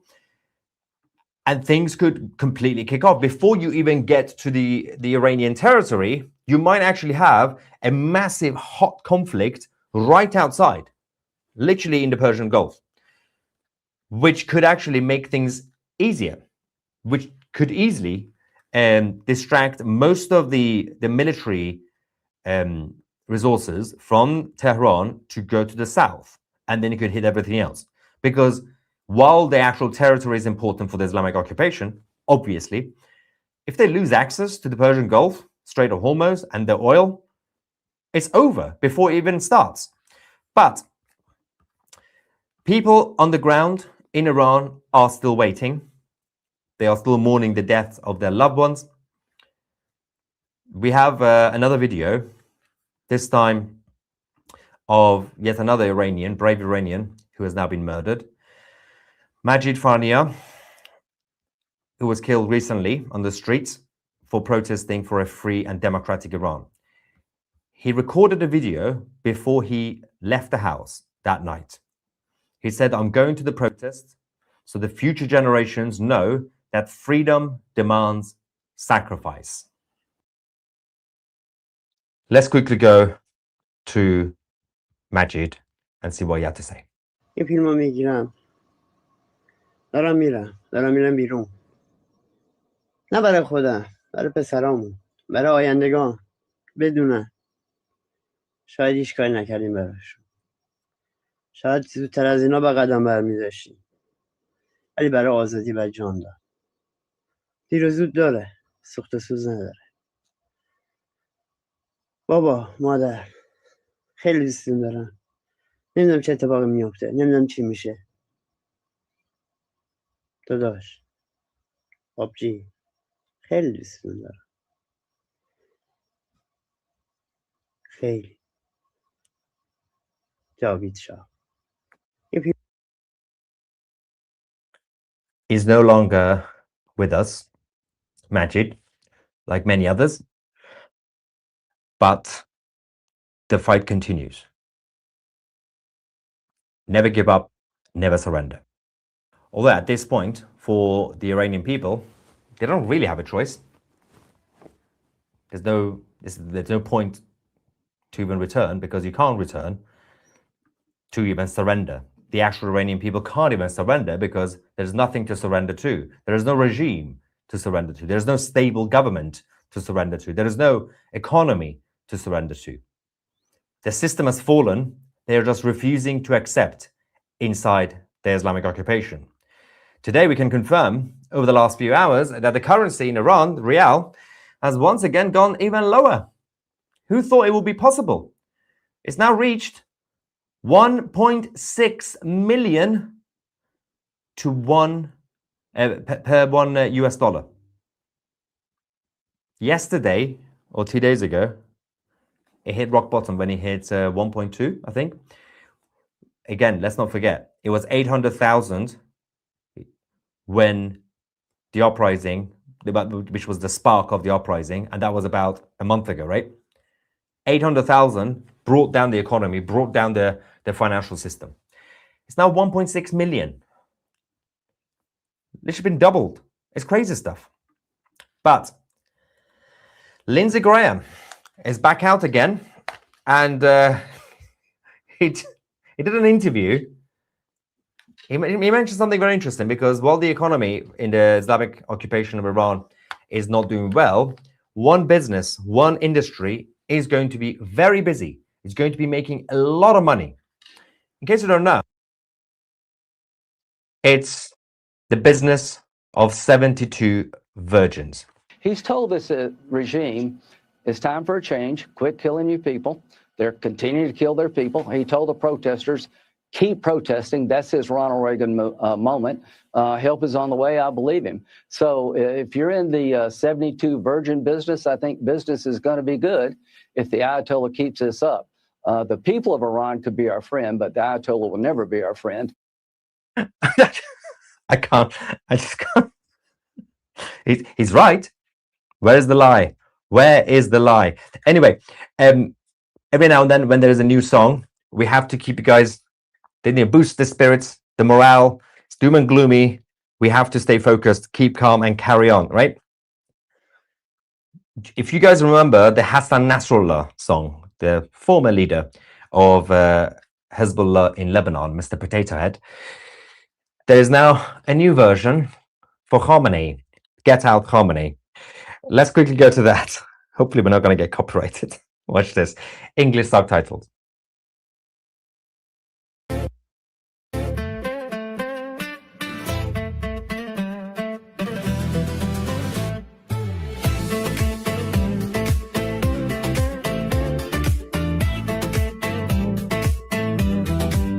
حالا پیدایی مثل سایه آقا تصویر توی امامه بهتره بمونی تو همون لانه دورانتون دیگه تمومه تو فقط یه دیکتاتوری با تو هم خدایی نوری نه مقدسی نه آسمونی دشمن جون این مردمی حتی اگه بترسونی بازور یا تهدید کنی شهر و کشور واسه پاه و بسیج و زندان حتی اگه ببندی هر راهو بدون که این صدا خاموش نیست نه با هم میشکنیم این دیوارو یالا یا خامهای بس این خدا سازی این ملت بیداره دیگه فریب نمیخوره یالا یا خامهای وقت رفتن کافیه از بالا حکم اومده این آخر راحته تو ضعیفی فقط ادعا ترسیده از صدای ما ریش و منبرت پوششه برای این همه دروغ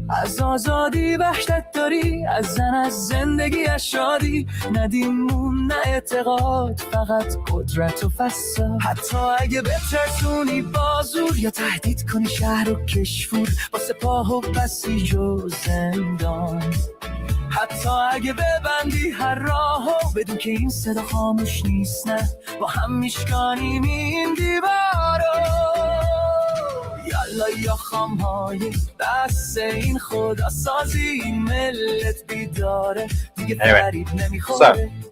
Obviously, this was originally an Israeli song, but we now have the new version. But speaking, of course, of the Israeli side, you got the proxies of the Islamic Republic who are kicking off. They're going to get involved. Everybody panic. The Hezbollah of Iraq, all 5 of them are getting ready. You also have the Houthis. Remember the Houthis who are still using fax machines to communicate with each other? They are out. The Houthis, while they are threatening the West, in case you hit their bosses in Tehran, the United Nations are a little bit silent on this. They are, I don't know why the UN are so scared of the Houthis, but the Israeli ambassador went to the United Nations and brought the Houthis flag, just as a reminder, to tell them what it says on the flag of the Houthis from Yemen. Look at the flag of the Houthis. That's what it says in Arabic. Yep. Allah Akbar, Al-Maut li-America, Al-Maut li-Israel, Alana al-Yahud, Al-Nasr lil-Islam. In English, God is great, death to America, death to Israel, curse on the Jews, victory to Islam. That is the official flag of the Houthis. This is radicalism. It is insanity.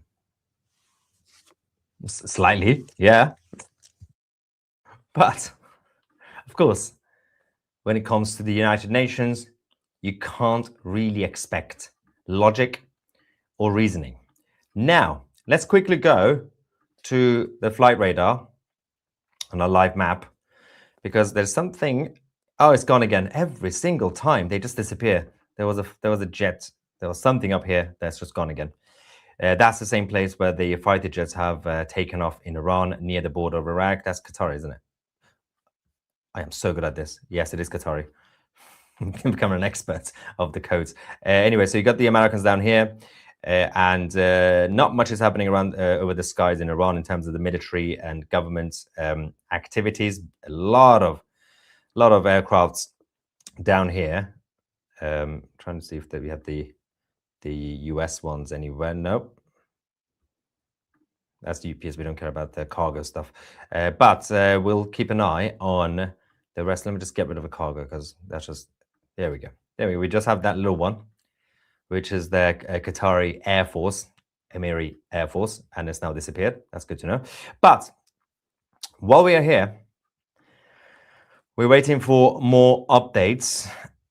Let's quickly get some reactions. Rafa Khamenei on a Starfleet Academy movie, and got more super chats.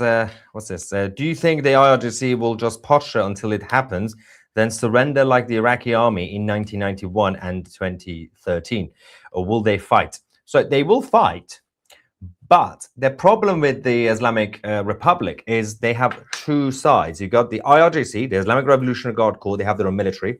Then you got the official armed forces of Iran. Right now, of course, they are under the command of the regime, but they are the official armed forces of the country. There's going to come a point where the armed forces will not fight, and just like many of them already have stopped fighting. But it's that point that will be the split that will essentially push out the rest of the regime. They're not going to just do posture. At this point, even though for about a week or so, I kept saying I don't think they're going to do a preemptive attack, but I think they have literally two options. Option number one, surrender now. That's a stupid option, right? Option number two, hit first, because you know the Americans are going to come in. What's the point of waiting? You know you're going to get hit. Hit first, so you could come across as the stronger one, have the upper hand, and then when you become the victim, you could say, let's do ceasefire. That's the best option for the regime. Khamenei, I ain't nothing but, hello, dog. I drank too much yesterday. Now I am hungover. Send me some love. Free Iran. Why would you drink on a Tuesday? It's your own fault. No sympathies. My heart's thoughts, prayers, and tears are with Iran and its people. Thank God we've got you.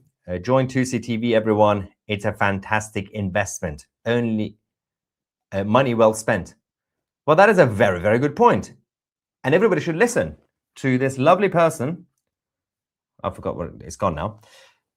You can join. There we go. Scan the QR code right down there, bottom right. Scan the QR code or just go on 2c.tv. You get full access to our streaming platform, 2C TV Plus, which will give you access to our documentaries, our original series, podcasts, and interviews and everything else that we have. And of course, the 2C TV app from your app store. So join us today. See, that was a quick advert, quick plug. Move on. Let's get involved. What is this? Al-Udeid. Al-Udeid. What? Oh, the base. I thought it was Al-Udeid. Isn't it Al-Udeid? Is it Udeid? Well, let's ask a Qatari, guys. I don't really care if the Qataris get offended, really. But how are the Iranian people getting food with stores closed and the inflation? Well, yeah, it's difficult. They are stockpiling on very basic food, the minimal that they could have, in terms of rice and things like that. But even that's becoming very difficult. Finding chicken, a whole chicken, is difficult, and also being able to afford it is even more difficult. So that's chicken. Just basic chicken is not going to be easy right now in Iran. Do you think by the end of 2026, Iran will be free? You do realize it's January right now, right? By the end of this live stream, Iran will be free. I'm not going to do the predictions, but the regime will go anyway. Underground bunker, aka the tombs. Yeah, it's not really a good idea to trap yourself. Yeah. Hexeth needs to put his big boy pants on and provide Trump a plan he can now. They've already done that. The briefings are done. The conversations have been, the strategic conversations have already been finished. Trump hesitates because he hates war. It's time to go. Yeah, but President Trump is also the same guy who is basically doing more intervention than any other hawkish presidents you've had. You literally have interventions left, right, and center under this presidency. That's why the isolationists right now really hate Trump. But I'm just going to double check because I think we're getting more updates and developments from the region. Some of them might be urgent. There's a bit of a situation right now between the border of Syria and Iraq as well. These are the Kurds kicking off, defending themselves against the Islamists. While I do that, let's quickly go to... It's just a couple of minutes. I need to double check something. I'm going to put on one of my favorite revolutionary song. Quickly, go. برگشتن پهلوی وحشت هر اجنبی بلند بگو هم شهری شاه رضا پهلوی نظام رسیده پرتگاه بلند بگو جاوید شاه برگشت شاه به میهن دوای درد وطن این آخرین نبرده پهلوی برمیگرده داره میاد پهلوی زجه بزن صدایی راه نجات وطن پهلوی هموطن ایران میشه گلستان شاه که بیاد به ایران ایران که شاه نداره حساب کتاب نداره آخون باید گم بشه تو تانک فشه گم شو بیرون اجنبی داره میاد پهلوی فریاد بزن جاوید شاه. Okay.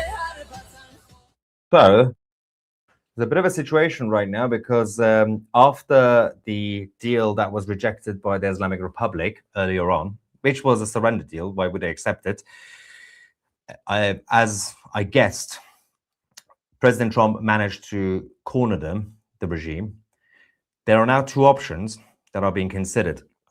One option is to paralyze the whole Islamic Republic, which is short of saying regime change. They will hit it so hard that it will just fall apart from within. But the Americans will just leave and allow the Iranians to take over. But there is now also a second possibility that the Americans might continue until regime change happens. Now, that is quite risky because that is a very ambitious plan if any country would like to get involved to stain somebody. You don't have to have boots on the ground, obviously, to do that, unless there are special forces to go and capture someone. But it's tricky to see how the Americans could get away with that, because that might prolong the operation. Iran is not a normal country. It's a huge country, a lot of mountains, a lot of bunkers, a lot of caves, a lot of weird stuff. And the regime could just hide anywhere. And they might just end up hiding for months and months and months. Even though on the ground, basically, you'd say the regime is already gone, but you have to clean them out. If the American empire wants to say, okay, we are now officially doing regime change, helping the Iranians do regime change, you can't like abandon while there are still people hiding. It's like Hamas in Gaza. You have to basically stay until you clean it out. So that is quite tricky. But that's why I think the first option will still be just hit until they fall apart, and the Americans could just say, well, our mission was just to destroy them. Now, Iranians, it's up to you, whatever you want to do, which is basically still regime change, but not officially. But again, this the build-up has been a lot quicker than we expected, which again, people who don't understand, like this person who just in the live chat says, help is on the way since 2 weeks. They don't understand anything about geopolitics or military, because the operation with Iraq took about 6 months. The operation against Maduro took about 4 months, five months. Well, it was August till January. And that was just to capture Maduro. And this has only been going on for about a week and a half, 2 weeks. So, and it's already getting close to the end game. So we should have technically expected the build-up to go for like another 2-3 months. But the way it's going, it's moving a lot faster than we expected. It's still probably not there yet, although you never know. if somebody does something tonight, and that I'm primarily talking about the Islamic Republic, not necessarily the Americans, because they might be desperate enough to start doing some sort of preemptive strike. It's a terrible idea, but yeah. Okay, I think we'll leave it there because Tusi's pretty much done with the news. Welcome back, Armin. Hey.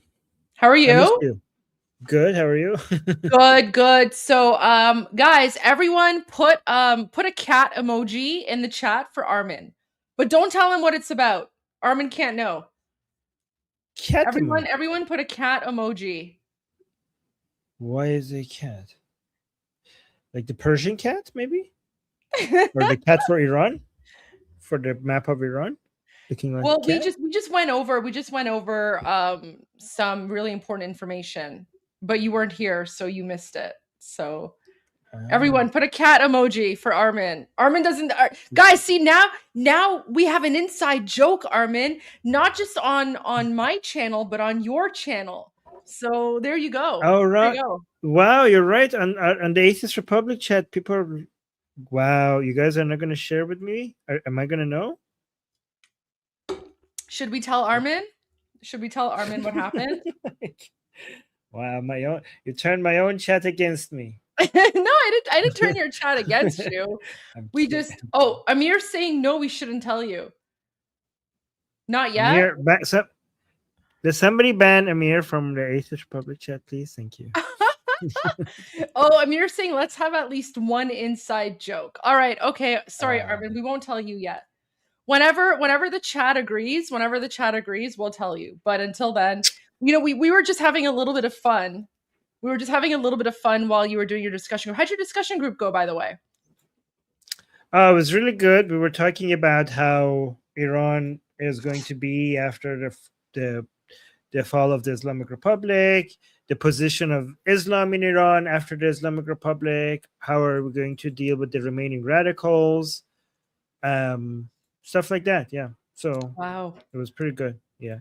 By the way, let me show. Now that you're talking about cats, I just want to show people how much the map of Iran perfectly matches a sitting cat. It does, doesn't Right? it? Yeah, a sitting cat. So this is the map of Iran. This is the Caspian Sea, the Persian Gulf, the Gulf of Oman. So this is Iran. Yes. There you go. Yeah. Well, don't we refer to Iran as like a cat in Yeah. like we actually refer to Iran sometimes in like poetry or in songs or in literature. We refer to Iran as a cat. So yeah, because it does look like a cat. Yeah. Yeah, it's a Persian cat. Yeah, our country. You know what? I think I have a photo of it too. Let me see if I can find it on my X. But before I do that, I just wanted to share. We have new video coming out of Iran.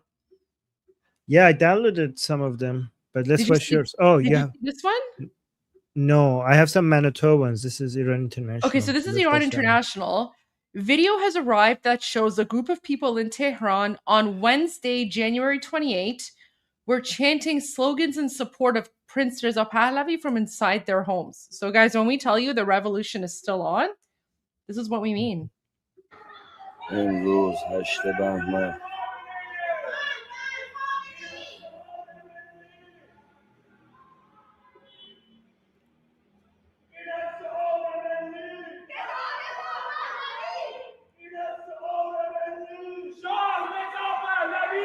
Do you want to translate that? So in as Shoar Milli Reza Pahlavi. This is our national chant, Reza Pahlavi. When was this from? Today. This is today? Oh yes. My God. Yes, it says video that has arrived shows a group of people in Tehran on Wednesday, 8th of Bahman, which is January 28th. Oh my God. This is literally right now, tonight. I thought they received it today, but it was from before. No, but this people is are still chanting. Oh my God. Breaking news, guys. I told you, when you're on Iran Revolution Live, you get the breaking news as soon as we get it.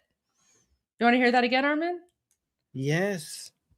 Okay, that's really dangerous. It is.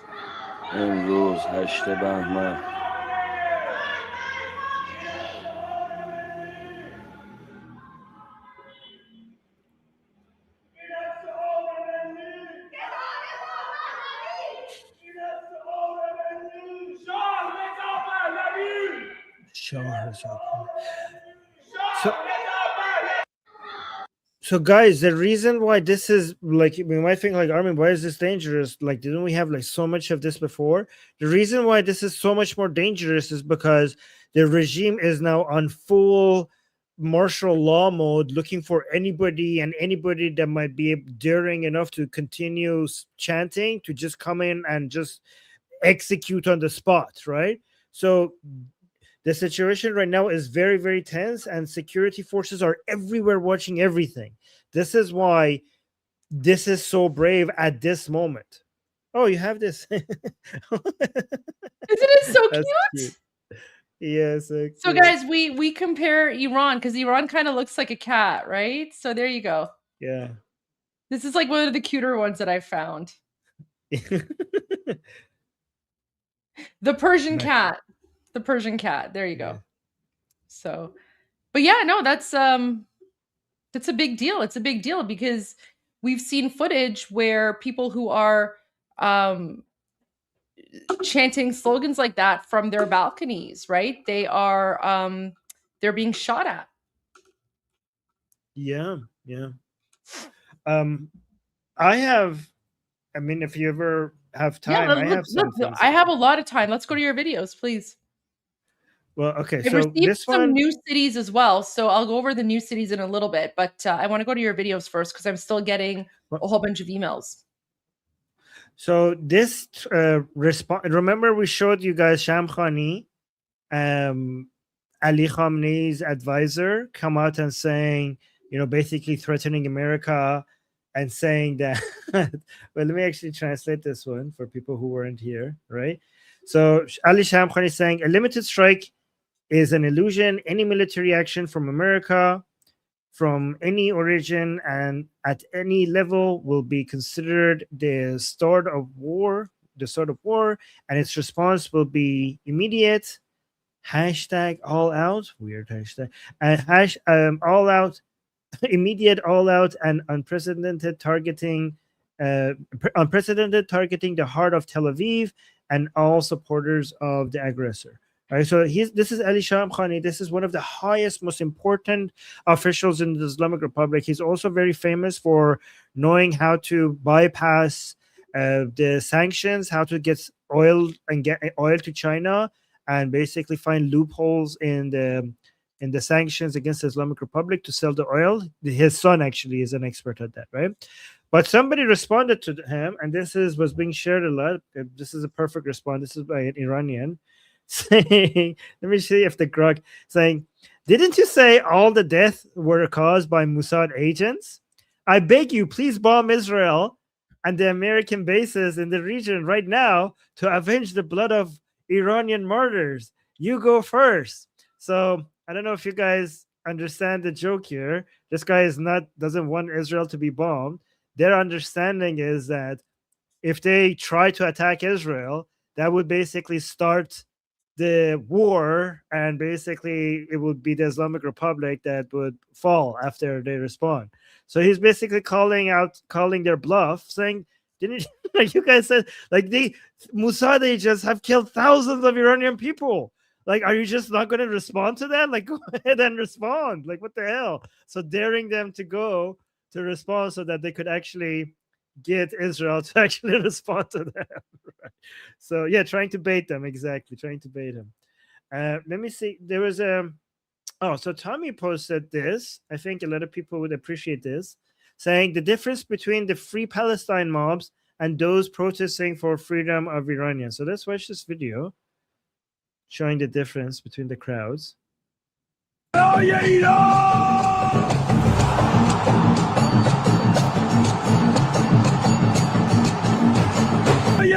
They make us so proud. You're muted. I have a video for you. Oh, okay. Show me. Let me just finish posting it. You're gonna like this. Okay. This is, you remember we were like doing the Sinazani and I was looking for a video. Yes. Oh, I should found go it. black. I found it. So let me read the caption for you first. Let me introduce you to Muslim Shia music. These 7th century inbred savages think that just because they go to male-only nightclubs and beat their topless, sweaty chests in packed rooms while singing about jihad, that they are somehow more powerful than America. Garbage culture. Are you ready, Armin? Yes. Okay, guys. Are you guys ready?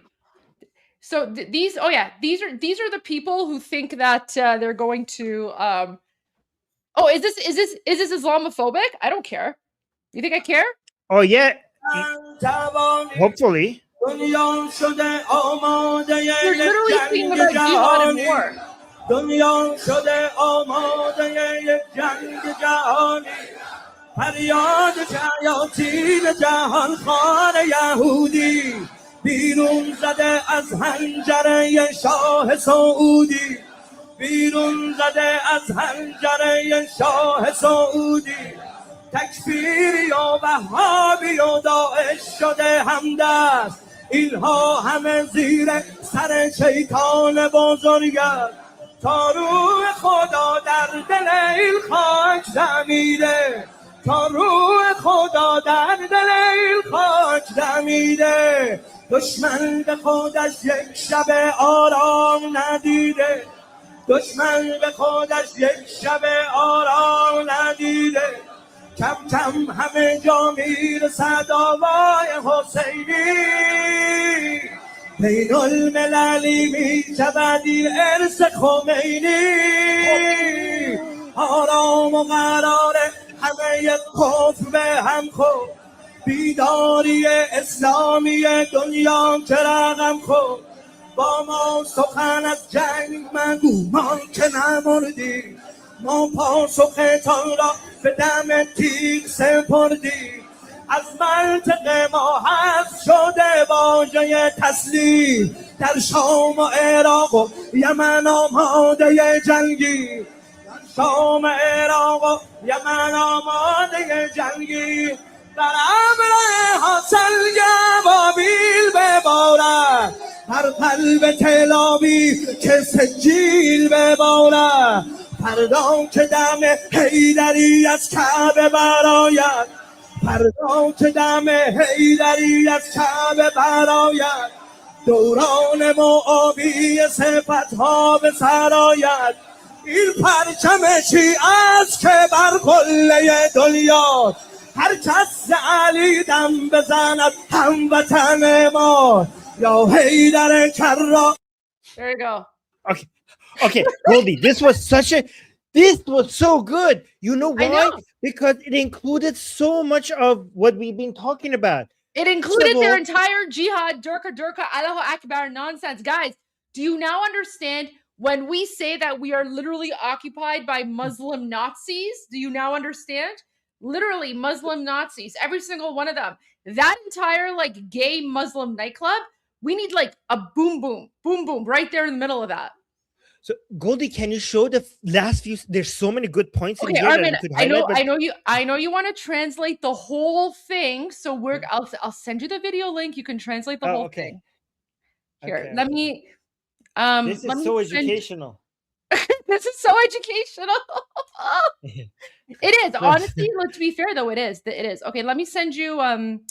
The video. This is the one that I was looking for the other night. Remember, we were playing all those Haydar ones, and I couldn't find it because I posted it a while ago. And then I was searching for something else, and then I found this, and I was like, "Oh, Armin's gonna appreciate this one." Oh yeah, this is so good because guys, this is like a 2-minute summary of the modern Shia doctrine and the philosophy behind building an imperial imamate across the Middle East and beyond. Yeah, because they talk about all the countries, they talk about Tel Aviv, they talk about, the Yehud Jewish people. Like it's literally satanic death cult. Although, Armin, I'm pretty sure anyone who tuned in while we were haydating was probably like, what the heck's going on?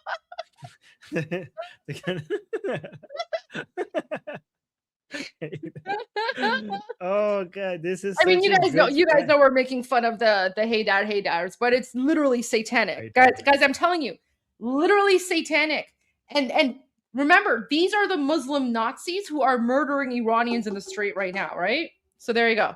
This is the like 7th century barbarians that we're dealing with. Yes. Do you think my post is Islamophobic enough or not? I don't know. I can't tell if it's Islamophobic enough. I just called it garbage Islamophobic enough? culture at the I end. mean, you can never be too Islamophobic, Yeah, but that's I think Goldie, you when it comes to Islamophobia, I think 10 out of 10 usually for you. So I trust it's good enough. Okay. Guys, you have no idea the level of Islamophobia that is going to hit the planet once Iran is free. You're afraid of me and Goldie, okay? Goldie and I. You have no idea what's coming. There's going to be a tsunami of Islamophobia taking over the entire world. Let us just free Iran first. This is not downloading. I have to wait for it. WhatsApp is really not good at. Can you send me the link? Yeah, I'll send you the link to X, and then you can just download that. Sure, no problem. Yeah. And you know what's even more messed up? Like he's singing in Persian, right? So like these people are literally butchering our beautiful poetic language with their like garbage like Islamic jihad narrative, right? So they're like our language is so beautiful and so poetic, and like these savages are speaking in Persian. Like personally, to me it's actually insulting that they're singing about their jihad in Persian. I'm just saying. Oh, okay. I want to start with the last few seconds first because there's something so significant about this last few seconds. I'm glad that part was included because it's very telling regarding nationalism and what these people are fighting for. Remember how we keep telling you that these people are anti-Iranian, and you think we might be exaggerating, that they're anti-patriotism, anti the concept of a nation state. What they want is like Islamic, they're fighting for an Islamic ummah, not an Iranian nation, but an Islamic ummah. So just look at how he mentions that in the last few seconds. Watch this part. So he's saying the era of oppression is going to be over. It's a Shia flag that will be waved from the top of the world. So by the way, this means this is talking about world domination. So when it's saying that, it's not saying in Iran, the flag of Shia that will be waved from the top of the world. That means that it's not going to be Iran that is going to be Shia. The whole world is going to be Shia. So this is about world domination.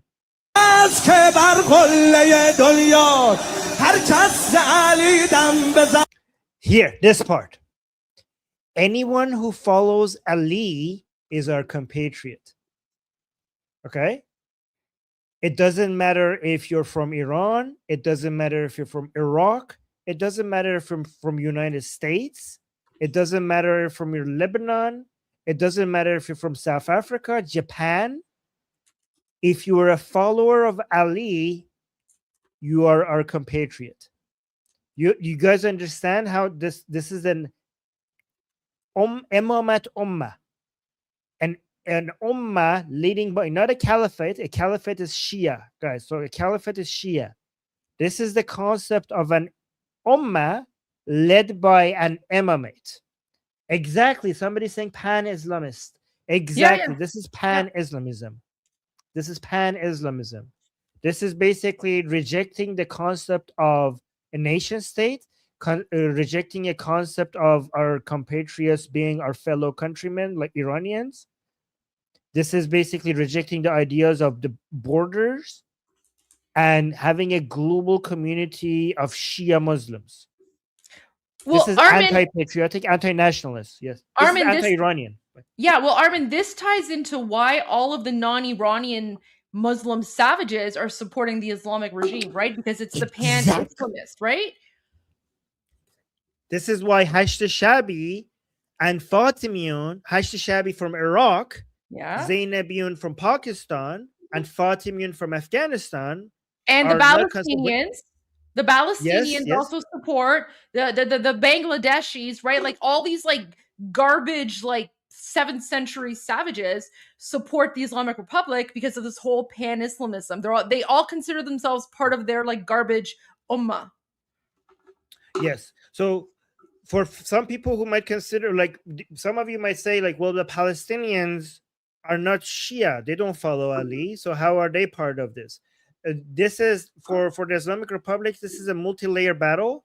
They think that one day they're going to convince the Palestinians to become Shia. Like, for example, in Iran, the Islamic Republic mentioned on state TV that they believe that Ismail Haniya, right before he died, he turned into Shia. Minutes before he died, apparently. Okay. Okay. Did you?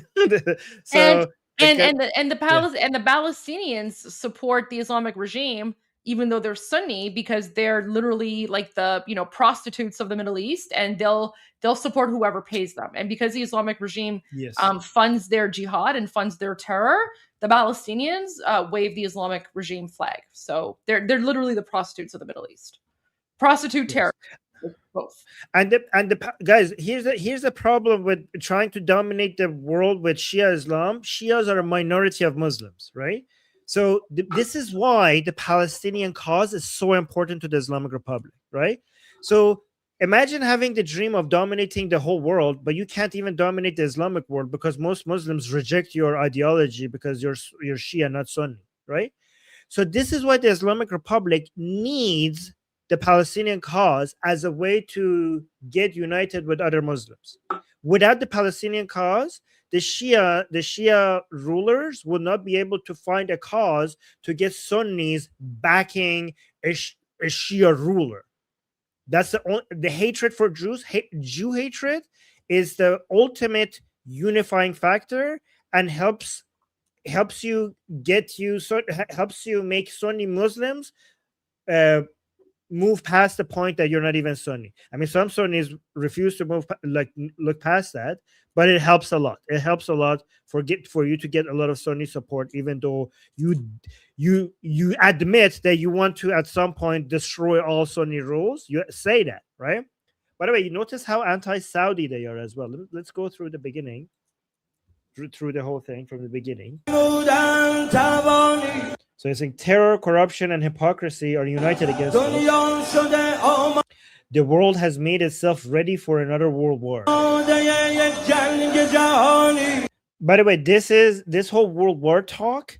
This is basically end times narratives, right? So when they're talking about a world war coming, they're also kind of referring to the coming of Mahdi, because they think that there's going to be a big global war that is going to facilitate the return of the Mahdi, the 12 Imam of Shia Muslims in hiding, the Imam of our time, in their opinion.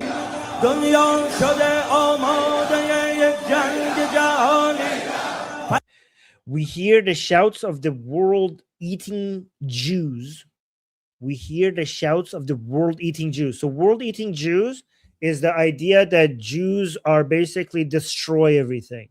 They consume worlds and destroy it, right? So the world eating means that like they shred everything into pieces. They come, they consume, they destroy worlds, entire worlds. So we hear the shouts of the world eating Jews. But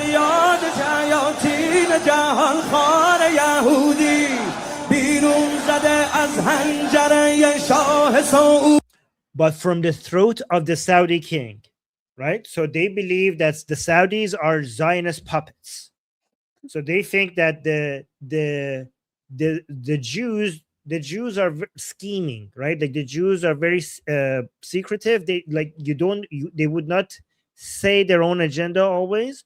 They're not going to tell you what they're trying to do themselves. You always hear the Jews' propaganda through other people's mouths, either through feminists or through globalists or the Saudis or the media, but the Jews themselves will never basically they have puppets. Everybody is their puppets, but they themselves are not going to be giving out their narratives. So the Saudis are considered to be Zionist puppets. So that's why it says you hear the shouts of world-eating Jews from the throat of the Saudi king. Yeah, so we see, seriously.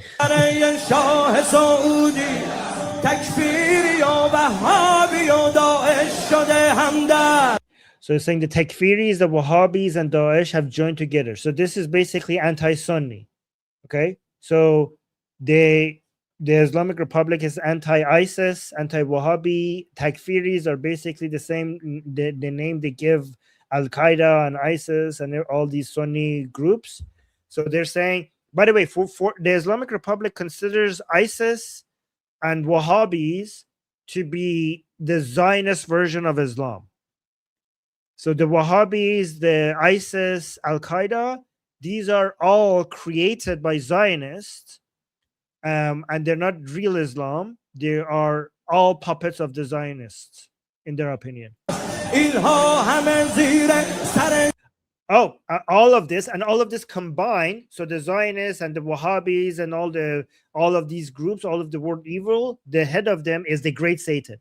This is why, guys, their goal is eventually to come and take the great Satan out, which is the United States. This is why we tell you that the Islamic Republic is not just the enemy of the Iranian people, and it's not just the enemy of Israel. This is completely in their DNA from the very beginning, from day one, to eventually, once they get rid of the Saudis and Israelis and everyone else, to eventually come for United States. For United States is the main enemy. And a lot of isolationists in America, like Tucker Carlson or Nick Fuentes or Anna Kasparian, and all of these people think like, oh, they never had a problem with us. They only had a problem with Israel. We made this our problem because we're supporting Israel. That is absolute nonsense. We know this because in Iran, from day one, Khomeini and the Islamic Republic's agenda was to destroy the United States and completely destroy the world order as it is from day one. Even though Americans were trying to have a good relationship with the mullahs. Yes, see, even though that's such a good comment. Yeah, that's good. Even the Muslim Nazi savages know America's number one. Is number one. Okay, yeah. So yeah, number one, Satan apparently is USA, and they're coming for that. Guys, remember, every time you hear Nick Fuentes, Tucker Carlson, or Anna Kasparian, or Chunky Yogurt come and tell you that, oh, the Islamic Republic had no problem with the United States until we supported Israel, just remind them that United States, like they captured the U.S. embassy and took the hostages while America was trying to have a good relationship with the Islamic Republic. Like they captured the hostages without United States actually doing anything against them at all. Like so. And guys, they're literally making like jihadi music videos about how they're gonna like exterminate the United States, right? So this is all taqiyya. It's all taqiyya.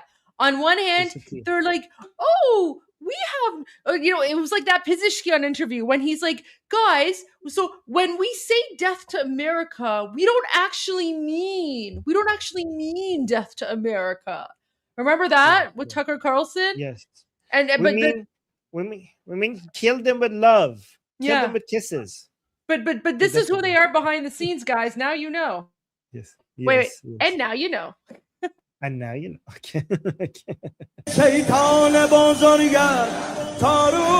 For as long as the divine spirit is in the heart of this soil,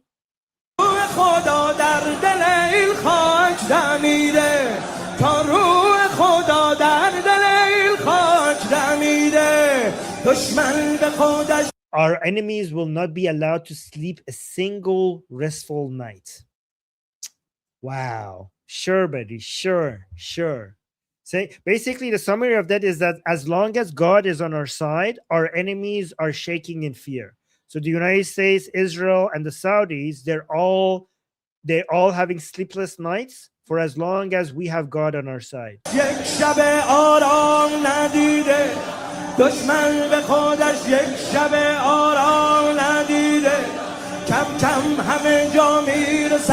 Ooh, this is, guys, soon everywhere we hear the name of Hussein.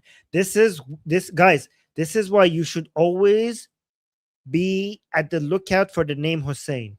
The Shias would come at you not with the name of Allah, not with the name of Muhammad. They will come sneak into your communities with the name Hussein, especially because a lot of you have your guards up for Allahu Akbar, and you are not looking for the actual keyword that the Shia imperialists Ya Hussein. Ya Hussein. That's Look the other for one. the name of exactly. Hussein is the more is how they will infiltrate, and they will tell you that, oh, he was just a freedom fighter. Like, they will not.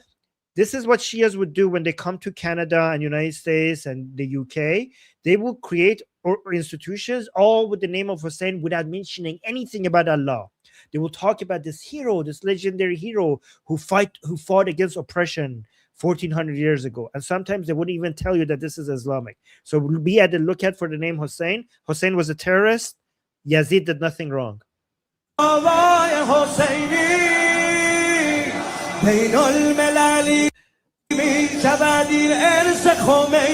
The legacy of Khomeini will become international.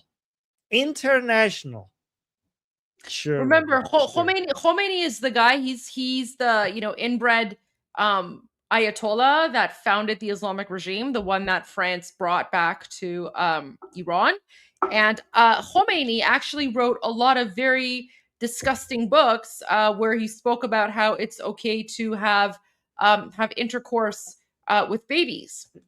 Sexual relationship, intercourse for 9, but sexual relationship with babies. Yeah, so he basically described how you can have sexual relations with babies and it's still it's still halal. Yes. Didn't he also write about the earthquake scenario? Do you know the earthquake scenario? Yes, your auntie falling from the rooftop. No, not your falling on auntie. your auntie. So in his book, Khomeini, remember this is who these like Muslim jihadis are beating their chests for in their like Muslim jihadi nightclub. So Khomeini, the founder of the Islamic regime, in his book, and this is, I'm going to use Armin's term, guys. This is very educational.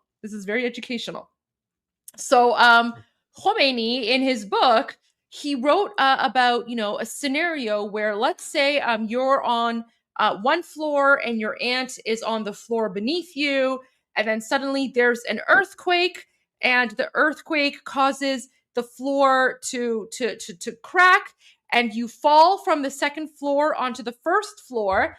And if your male genitalia happens to enter your aunt's female genitalia as you're falling from the second floor to the first floor, and it goes like whoop. And if that happens and you impregnate your aunt in the process, the baby is halal. Is it halal? Okay. He said it's halal. He said it's okay. So he said if that happens, so he said if you fall from the second floor to the first floor during an earthquake and you impregnate your aunt. She's not making this up, by the way. Yeah, I'm not making is not making this up. Not making it up. This is true. Yep, 100% true. And now you know. And oh my god. And now you know. So you can keep the baby is halal. Yeah, the baby is halal. You can keep the halal. The baby's not a bastard. Yes. The baby is not a bastard. Okay. Oh, yes. Someone asked who thinks of this? I don't know. Muslims? I don't know. Khomeini thought of this. I don't know. What is he? Is he a Muslim? He's a Muslim, right? Right. No. I think the point they're trying to make is that it was God. Obviously, you had no control over it, so it's not a sin. That's what I think they wanted to make the point. Yeah, but guys, the baby one is actually very disgusting. Like, we're talking about you, and this is in I think it's in his book Tahrir al-Wasail. Yeah, I think it's in that book of Khomeini. He basically means that you could actually have sexual relationship with a girl as young as 0, like 1 week old. The thing that you have to wait for the age 9 is intercourse. You could basically put your male genital in other places, like the leg of a baby, like an infant. That is allowed before 9. The thing that you have to wait for the girl to become 9 is intercourse, but everything else sexual is allowed even before 9. That's what Khomeini wrote in his book.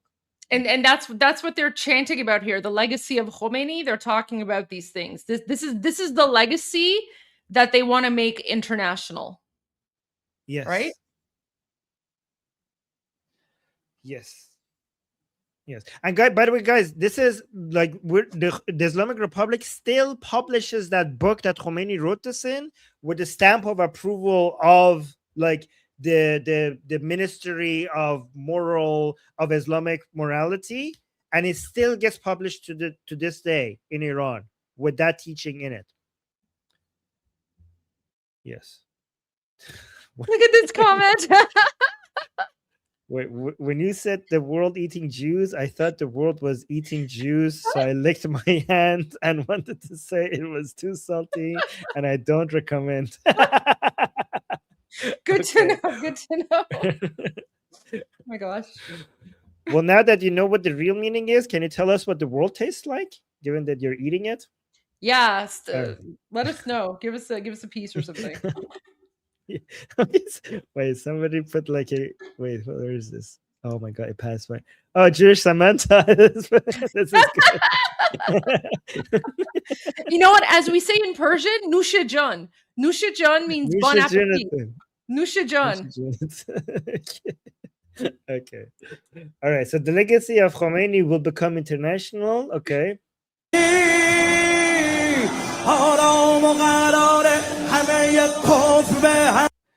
The arrogant have been disturbed from their long comfort.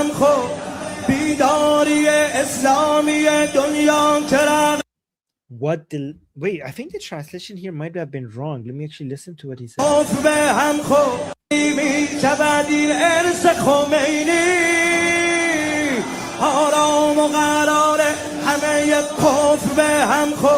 Okay, so this is wrong translation, not the kof. I think kof. He's talking about the infidels. Kof. That's what he said. Kafar, the infidels. Yeah, kafar is infidel. Yeah. So this is wrong translation. The infidels have been disturbed from their long comfort.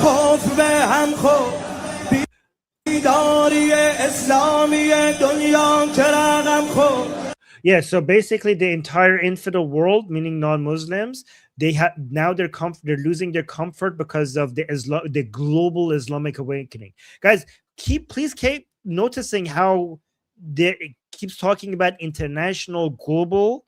Like when we keep saying on this show that their agenda is global, you can see in their propaganda and their narratives, right? It's all about a global Islamic awakening. This is not in Iran. This is not in the Middle East. They're talking about a global Islamic awakening that is going to bring discomfort to all infidels, meaning all non-Muslims. And sorry, just for one moment. And that's why the Iranian Revolution will have a huge impact on your lives as well, because when we free Iran from these Muslim savages, right, that's also going to stop their global jihad against the rest of you, right? Because they're sending, like, they have so many sleeper cells in your countries. They have all these like garbage like terrorist centers under the name of like Islamic cultural centers or whatever, right? So like they're not hiding who they are.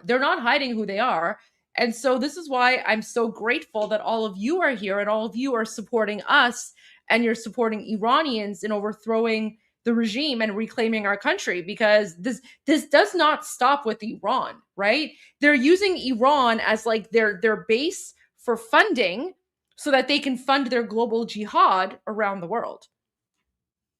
Yes, exactly.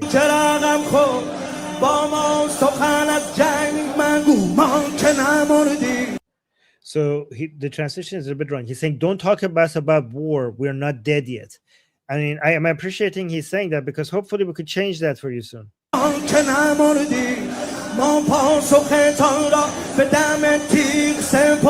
Yeah, our answer to you will be on the tip of a blade. On the tip of a blade. Okay.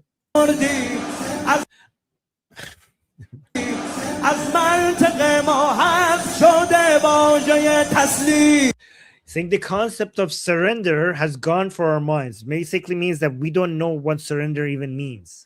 Like we are incapable of surrendering. Yeah.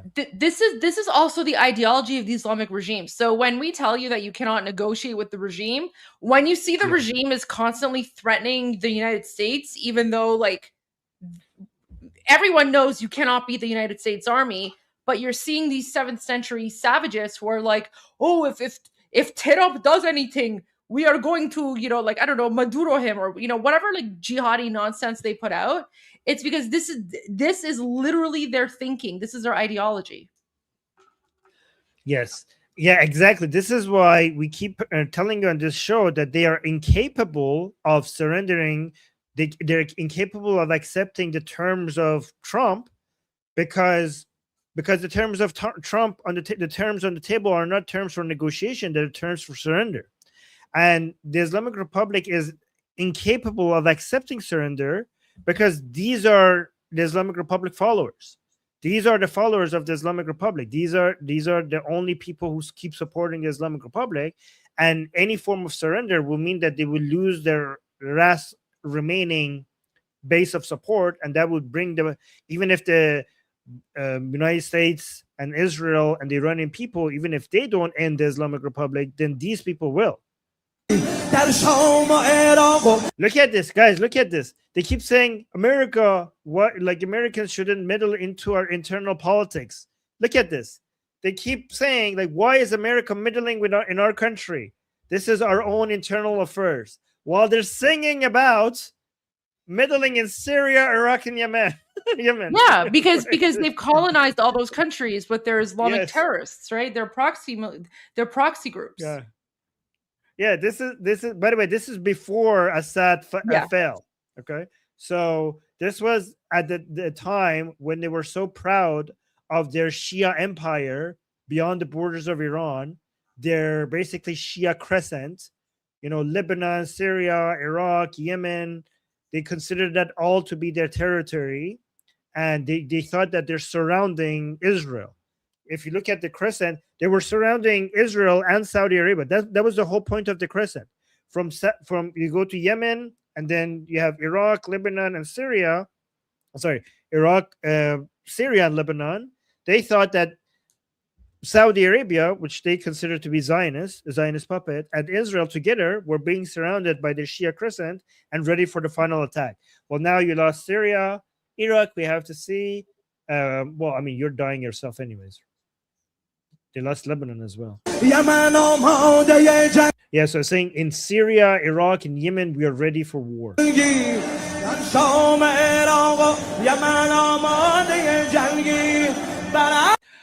Our missiles were rained down on our enemies. By the way, their missiles is the only main weapon that they have. That's why they're so proud of it. But look at the translation is not correct. Listen to the metaphor that they use.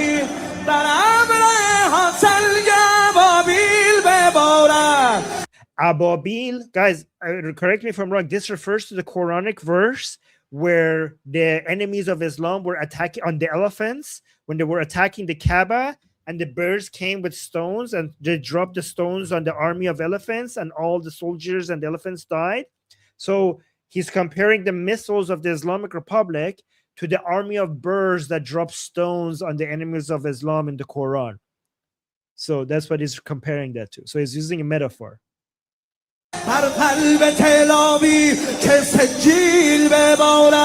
Yeah, so our Sejil missiles will drop in the heart of Tel Aviv.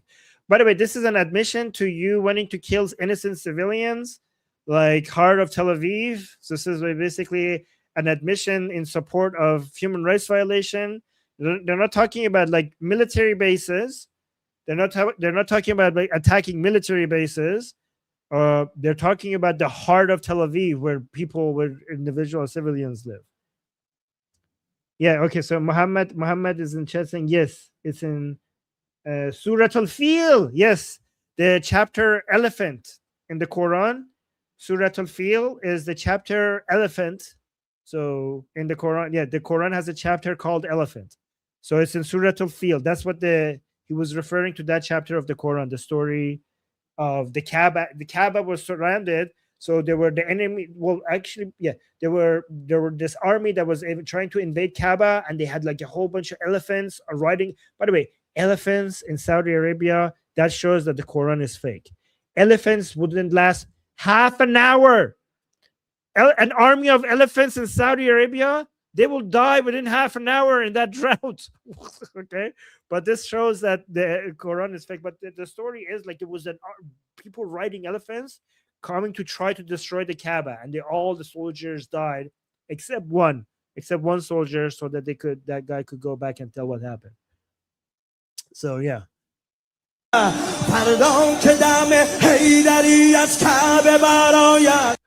Okay, so this one saying the voice of Haydar will prevail from the Kaaba. Do you know what this means? This is talking about the invasion of Saudi Arabia.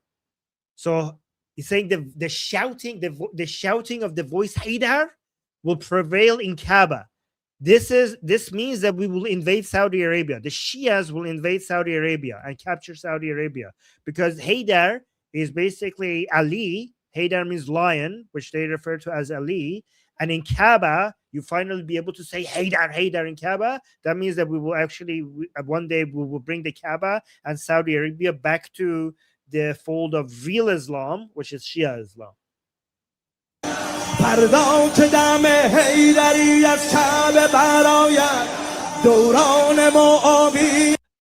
So the translation is saying the era of oppression will end, but what he's actually saying, the era of Muawiyah would end.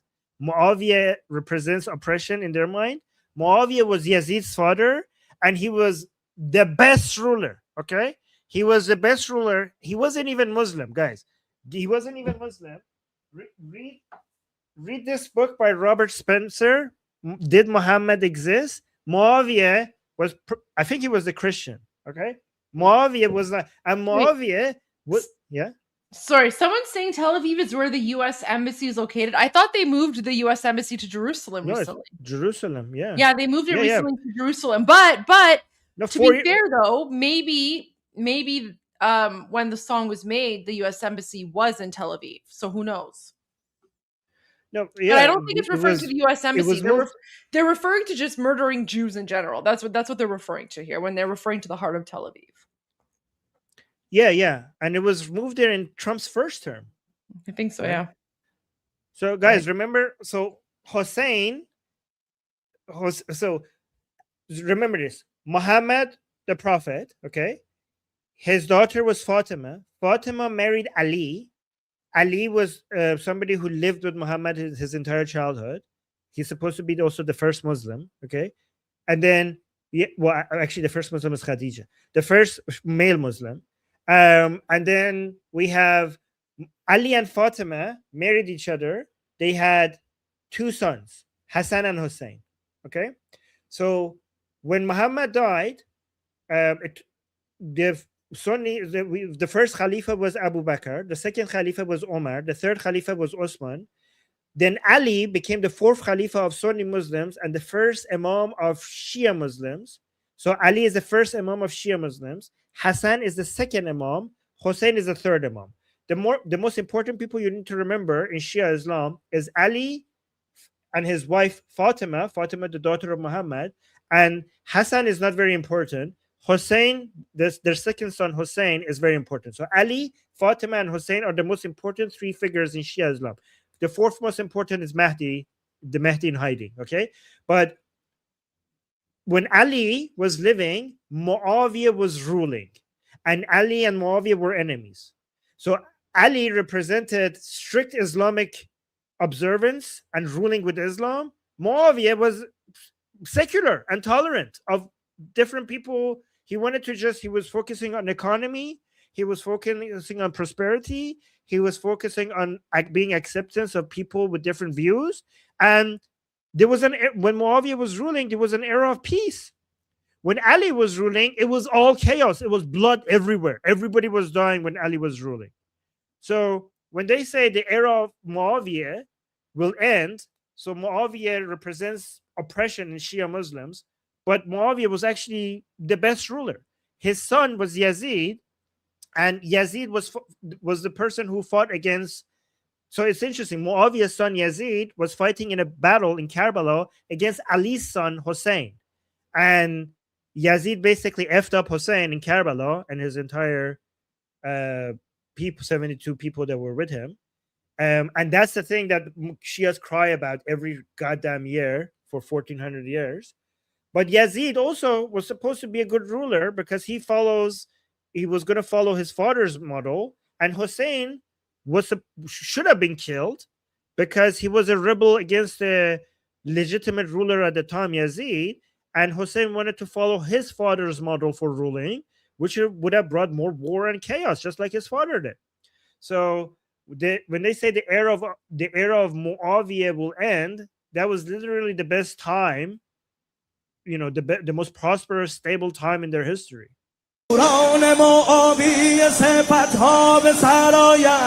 Also, the era of Muawiyah-like people will end. So Muawiyah-like people was basically Israel, America, Saudi Arabia, stuff like that.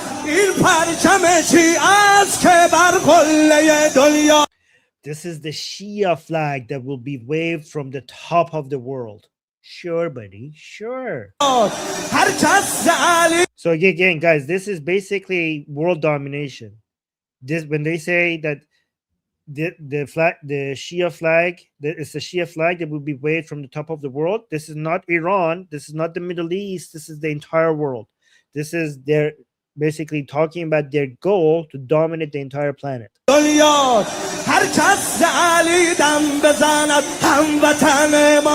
And this is pan-Shia Islamism. Not even pan-Islamism, pan-Shia Islamism, because Sunnis don't follow Ali. Sunnis consider this to be shirk. Sunnis consider, so if you're a Sunni, you read this, you think like, oh my God, these Shias are infidels. What the hell? Right? Because you're not supposed to follow Ali. You're supposed to follow Allah and Muhammad as a role model on how you follow Allah. There's nobody you follow other than Allah. So shirk in Islam is basically a sin when you associate partners with Allah. And for Sunnis, Shias are committing shirk, which is the only unforgivable sin, which makes Shias not even Muslim in the eyes of many Sunnis. Because look, anyone who follows Ali is our compatriot. So meaning that they're bragging about following Ali's way instead of Allah, which you're supposed to do as a Muslim. And also this is pan-Shia Islamism, because compatriots are based on, look, it's not based on nationality. It's not based on being Iranian. It's based on being a follower of Ali. Being a follower of Ali basically has the same meaning of being a Shia Muslim. In fact, the word Shia, the complete version of the word Shia is Shi'atul Ali. Shi'atul Ali. Shi'atul Ali means the party of Ali, right? So the word Shia is a short version of the complete version of Shi'atul Ali, so means the party of Ali. So being a follower of Ali is the same thing as being Shia.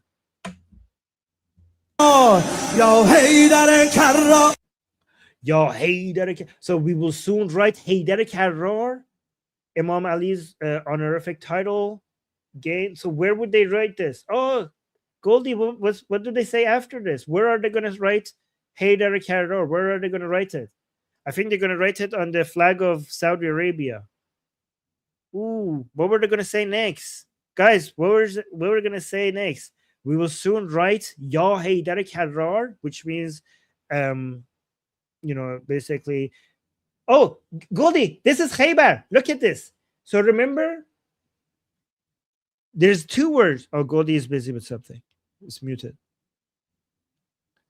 Guys, remember, there's Haydar, and then there's Khaybar. You see, this is Haydar. Oh, Goldie is busy. Does she even hear us? I'm listening. I'm just telling some garbage Palestinian person off. Someone like that. Some like Palestinian savage terrorist that runs something called Huda Beauty. This like crazy person like posted about she posted Islamic regime propaganda.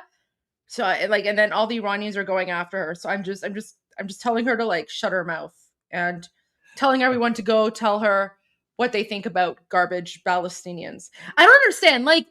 what who so guys, when we talk about the ummah, this is what we're talking about. Like, why does this garbage Palestinian person think that they have the right to even talk about Iran and support the Islamic regime, right? Like, you're not Iranian, first of all. Second of all, like, okay, if you're so threatened by the ummah, you're just like proving yourself. But all of this, guys, all of this shows exactly what we're talking about when we talk about this pan-Islamism. We talk about this like global ummah caliphate, because again, why would some garbage Palestinian that supports Hamas post about Iran and make a post supporting the Islamic regime, right? Like, do you understand how garbage these, like, all of them, garbage people. So there you go. I'm just responding to her, but I'm listening to you, Armin. I'm listening.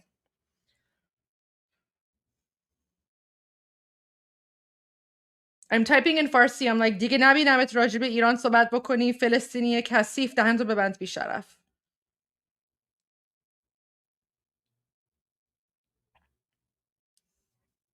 I don't know if you're talking though. You're on mute. Did you have the full version of this video that you sent me? Full version of what? This video, because it was getting very. This is all I have. This is all okay. I have. You might have to go on YouTube or something to find the full thing. Guys, if you could send me the full version, I would be very grateful. But by the way, guys, are you finding this educational, this translation? Because I think like you're all gonna have a doctorate in Islamic studies, in Shia Islamic studies. If I keep going through all of this, let me know. Let me see if in the chat if people are even finding this helpful or not. Yes. Okay. So guys, there's Haydar and there's Khaybar. Khaybar refers to a door. Haydar, it refers to a lion, which is Ali himself. It does. Sohail, are you here? Can you send me the full version of this? Hold on, let me see if I can find it. Hey Derek, maybe if I search for Haydar, Madahi Haydar, huh? Haydar. If I search for Madahi and Haydar, maybe it will show up.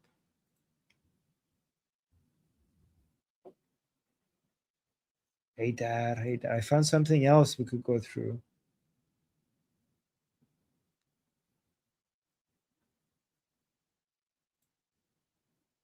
Give me a second, guys. What is this one?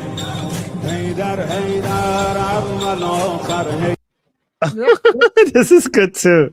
Oh this is good too. Okay, as Armin says, this is very educational. But you know what? This is educational because these guys it's literally a Muslim Nazi cult, right? So if you want to understand why you cannot negotiate with these people, if you want to understand why these people are so bloodthirsty and savage, right? I mean, think of like Scientology, but like a million times worse.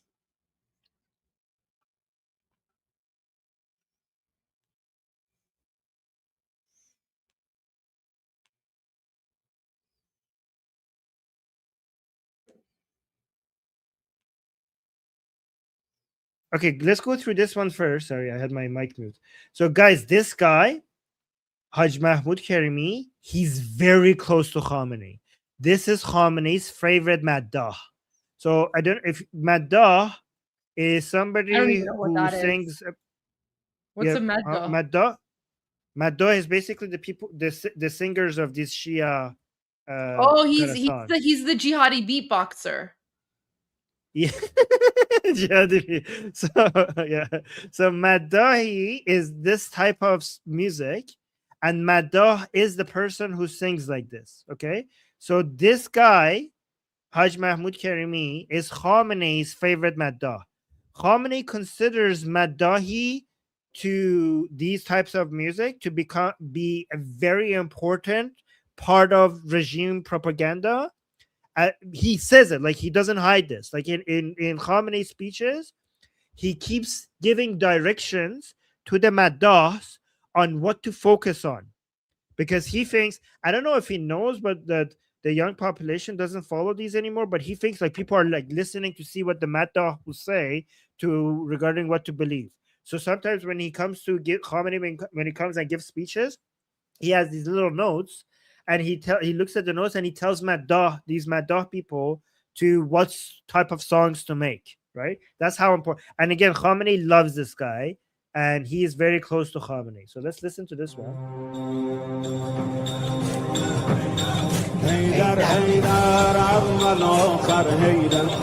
So look at this. You know how in the Bible it says God is the Alpha and Omega. This is like this. When I'm telling you, they treat Ali like he's God, and I'm not exaggerating, guys. They don't treat Ali like he's an imam. They treat Ali like he's a god. Like, let me tell you why I'm not exaggerating. Okay, Ali and Fatima, they treat him like they're God. So, for example, Fatima, we have been told by Shia Muslims, by religious teachers in Iran, that before God created anything, well, he created everything and anything and everything for the sake of creating Fatima. For the sake of Fatima existing, God created everything. Right? So, yeah, and again, this is our Trinity. This is the Shia Trinity. Exactly. Ali, Fatima, and Hussein are the Shia Trinity. But look at what he's saying here. He's saying, Haydar, Haydar, Haydar, Avvalo. Wait, do we see? This is in Haydar, Haydar. Haydar, Haydar, Avvalo, Haydar. Haydar, Avvalo, Haydar, which means Haydar, the beginning and the end. Haydar is again referring to Ali. So the beginning and end of everything is Ali. Haydar,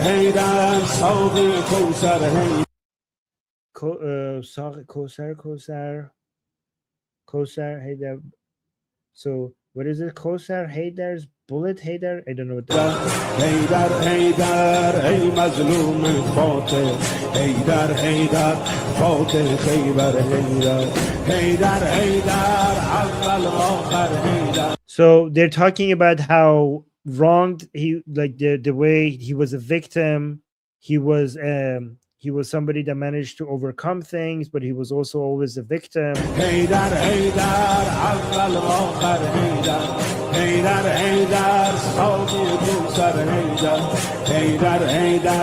Look, this is Ali. This is supposed to be Ali. They're not supposed to show his face. That's why they're making it so bright. Yeah, because if you show someone's face, that's when they like go all Allahu Akbar on you and cut off your head, right? Because it's blasphemy to show someone's face. Do you remember that South Park episode where they wanted to show Muhammad, but they couldn't show him, so they put him in a teddy bear costume? Yeah, that was good. So let me actually. So guys, this is important. Look, they're singing about Ali like he's so sweet and he's so loving and he was the victim.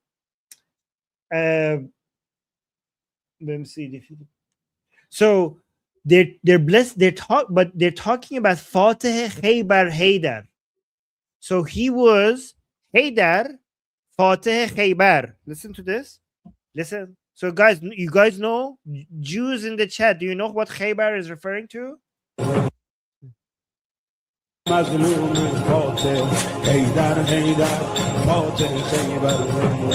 Haydar, Fateh Khaybar Haydar.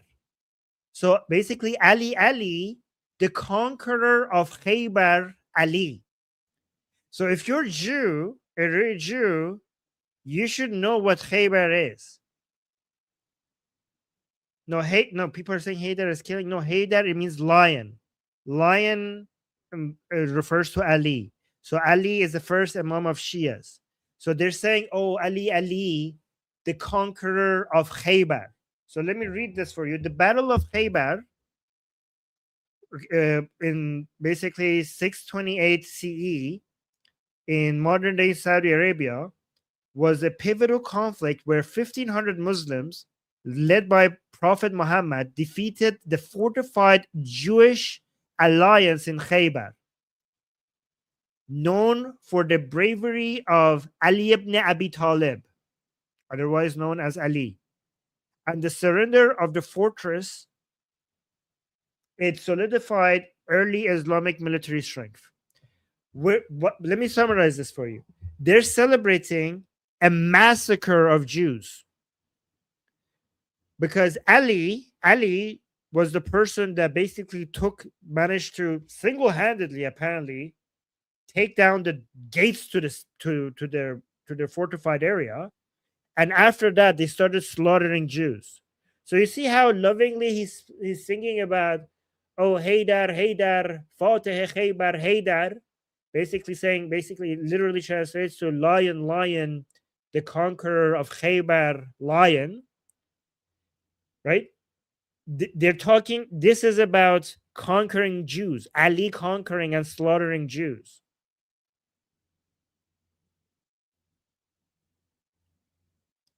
Hey,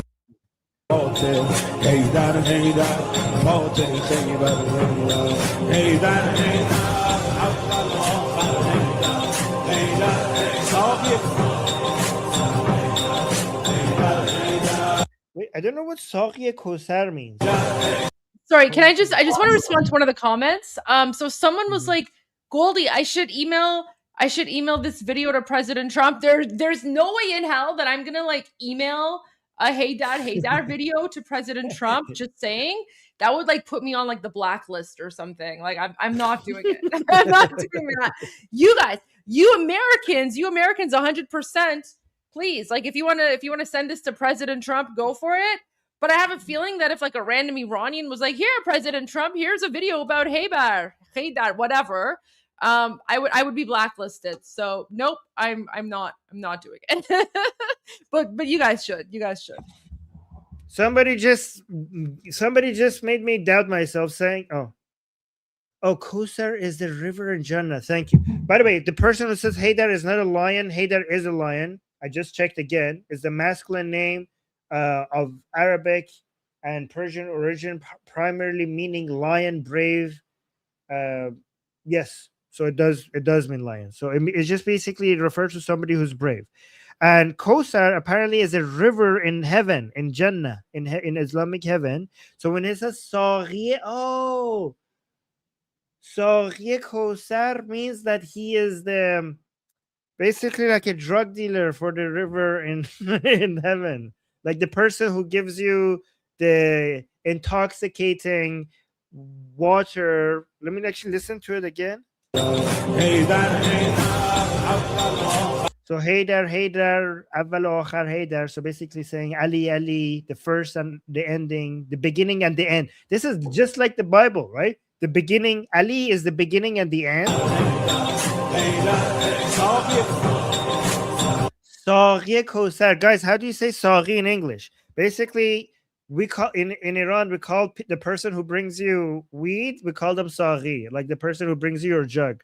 But here, Saghie Kosar means that the person in heaven who gives you the water from the Kosar river in heaven.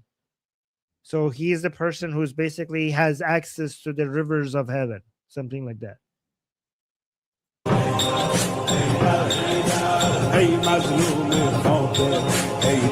Mazlum Fateh. So he's both a conqueror and a victim, apparently. He's somebody who's a conqueror, but also somebody who's always wronged. No, Fateh. I thought it says Fateh. Fateh. What's Fateh, guys? Yeah, it's like a dealer. Yes, like a dealer. Well, guys, what is Fateh? Can somebody tell me that? There's mix of Persian and okay, so there's here he says Fateh, Fateh, and then Fateh. Fateh comes from Fateh, means conquering. Yeah, like a wine service. Like if you go to heaven, Ali is the person who's giving you like the wine-like waters of the rivers in heaven.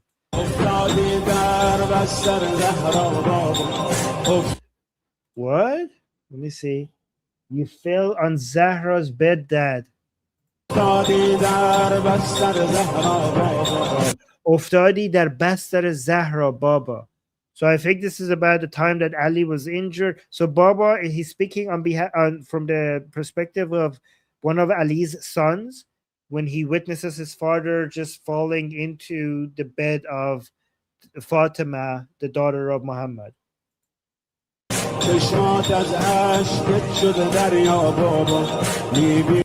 He's saying he's basically, one of Ali's sons is telling his father that your eyes is like a sea now from the amount of tears. I can see the sadness inside from your throat, like your throat. I can see that you want to cry. Oh, this is okay. I think you have Zahra on your lips. That I think that they're talking. You guys, look at this here. You see here, it says Fatima. Fatima is the name of Muhammad's daughter and Ali's wife. So I think this part is referring to the time where Ali was crying because his wife Fatima, the daughter of Muhammad, was killed. Guys, who killed? According to Shias, who killed Ali's wife? Who killed Fatima, who was Ali's wife and Muhammad's daughter? Omar, which was the second caliph for Sunnis. You see, this is an anti-Sunni message as well. So Shias blame the second caliph of Sunnis, Omar, for killing Fatima, which is one of the holiest people in Shia Islam. So Omar, who Sunnis love as their second caliph, Shias hate him as the murderer of Fatima. And this part of the song is about Ali crying over the fact that Fatima is dead and he's falling into his bed and his eyes is filled with water like a sea, and his son is witnessing it. By the way, guys, don't celebrate Omar, because Omar is also the person who invaded Iran, ancient Persia, and made Iran conquered by Islam. Okay, so don't say like, oh, okay, Omar seems like a nice guy. No, Omar. We Iranians also hate Omar because it was under his rule. Like, remember, guys, put the Sassanid symbol in the chat. You know, the Derafshi Kaviani, okay?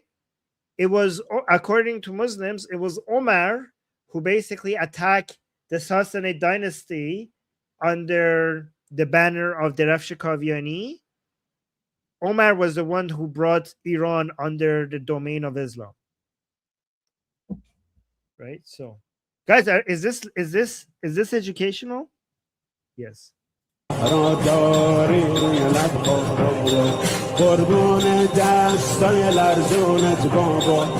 this is like, I think Hussein or Hassan or Hussein is telling their father that oh my God, you're telling to their dad, you're shaking hands, like basically witnessing his dad Ali's hands are shaking.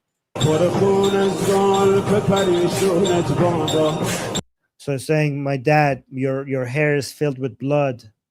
Oh, like clear your tears, dad. Has Zainab died? Is Zainab dead?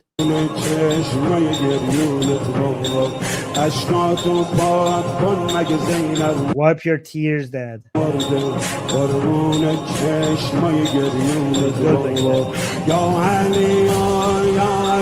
So now they're calling him by name. Okay, so Haydar is referring to Ali indirectly, but now they're mentioning his name directly. Ya Ali means O Ali, O Ali, O Ali. So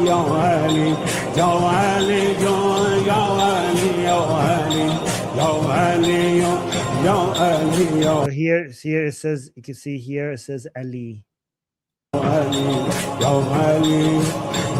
Guys, look at the way that they're treating the name Ali. This is worship. Okay, so I don't agree with Sunnis often, but I agree with them on this. Sunnis accuse Shias of worshiping Ali, Hussein, and Fatima. And is this not, instead of God? I mean, look at this. Is this not worship of Ali? This is worship of Ali.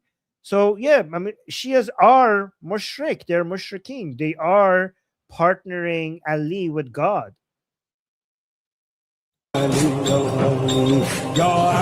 This is why sometimes Sunnis tell me that Armin, don't call yourself an ex-Muslim. You were never a Muslim. You were a Shia. So you were never a Muslim to begin with. So stop calling yourself an ex-Muslim. That's what sometimes Sunnis tell me.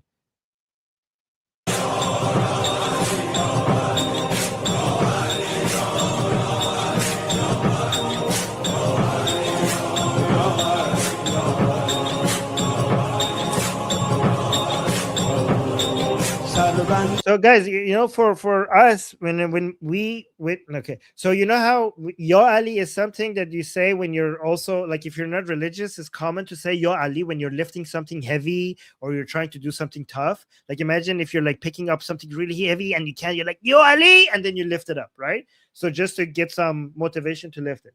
Another time people say Yo Ali is when they're on the toilet and they're basically it's not coming out. Right, and you're putting. So I still have that habit. By the way, this is a habit that I haven't yet. I still have from back in the day. When you're on the toilet and it's not coming out, and you're like really trying to get it out, sometimes you just shout Yo Ali, and then it just comes out. You put extra pressure on.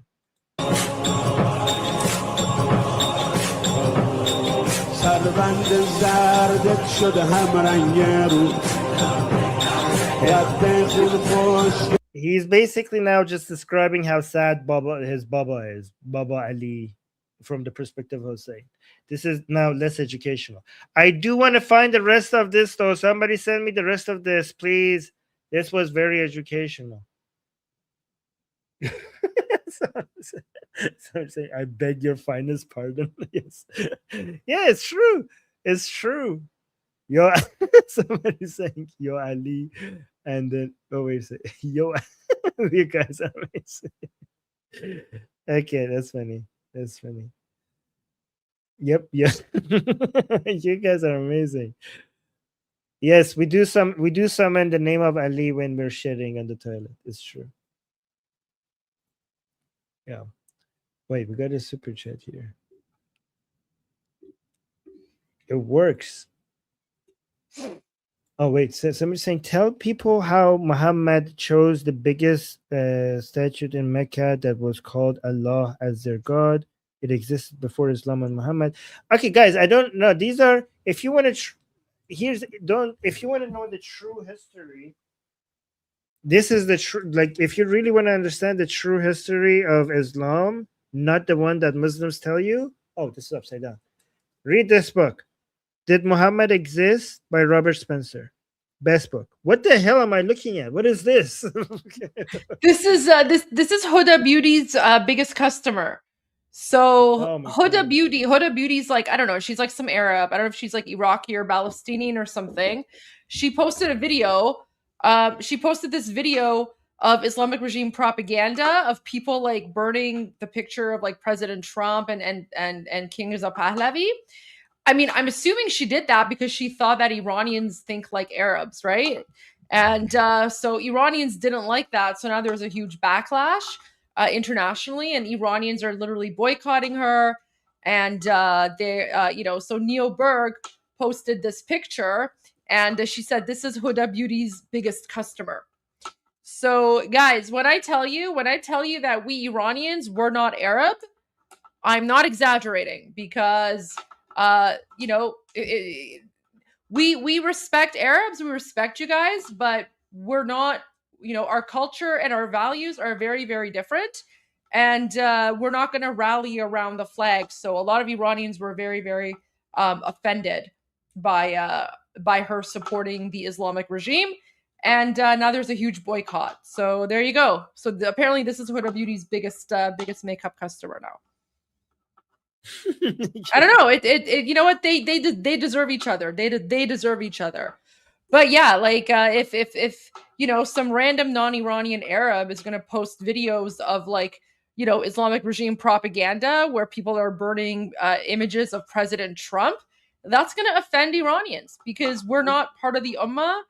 And when I say we Iranians, we're not Arab, yeah, like we're not going to run around yelling Allahu Akbar, burning images of President Trump. So I don't even know what she was thinking I mean, if honestly, like if she's American, you guys need to like deport her, like take away her citizenship and kick her out of your country, because that is like warning signs right there. Like to me, like the red flags are going off here. So anyways, Wait, Iranians what is are giving her a piece of their mind. So there you go. What is happening though? What is she doing? She posted like, some image. She posted a video. Here, I mean, I can show you if you want. Yeah. واقعا عربی کثیف. خیلی بیشوره. So, oh wait, let me find the one. There was one I think I liked. Let me see if I can find it here. واقعا خرن، یعنی نمیدونم چرا این عربا فکر میکنن که ما مثل اونا فکر میکنیم. So she posted this video of Islamic regime propaganda to her Instagram story, where it's like these Islamic regime Iranians who are burning images of President Trump, Netanyahu, and King. Some are saying she's Iraqi, some are saying she's Palestinian, some are saying she's from Dubai. I don't care what she is. She's not Iranian. She's Arab. She's Arab. You guys figure out which one of you she belongs to. But anyway, she posted that. This is her, Qiyafeh Gande. She posted that. And then of course there's backlash, right? And then so like this guy, brutal massacre. I have a lot of respect for him. So he's spoken about this. So Huda Beauty supports terrorism. After the brutal massacre of the Iranian people by the Islamic Republic regime, Huda Kattan has decided to break her silence and share a story on her Instagram profile supporting the terrorist regime.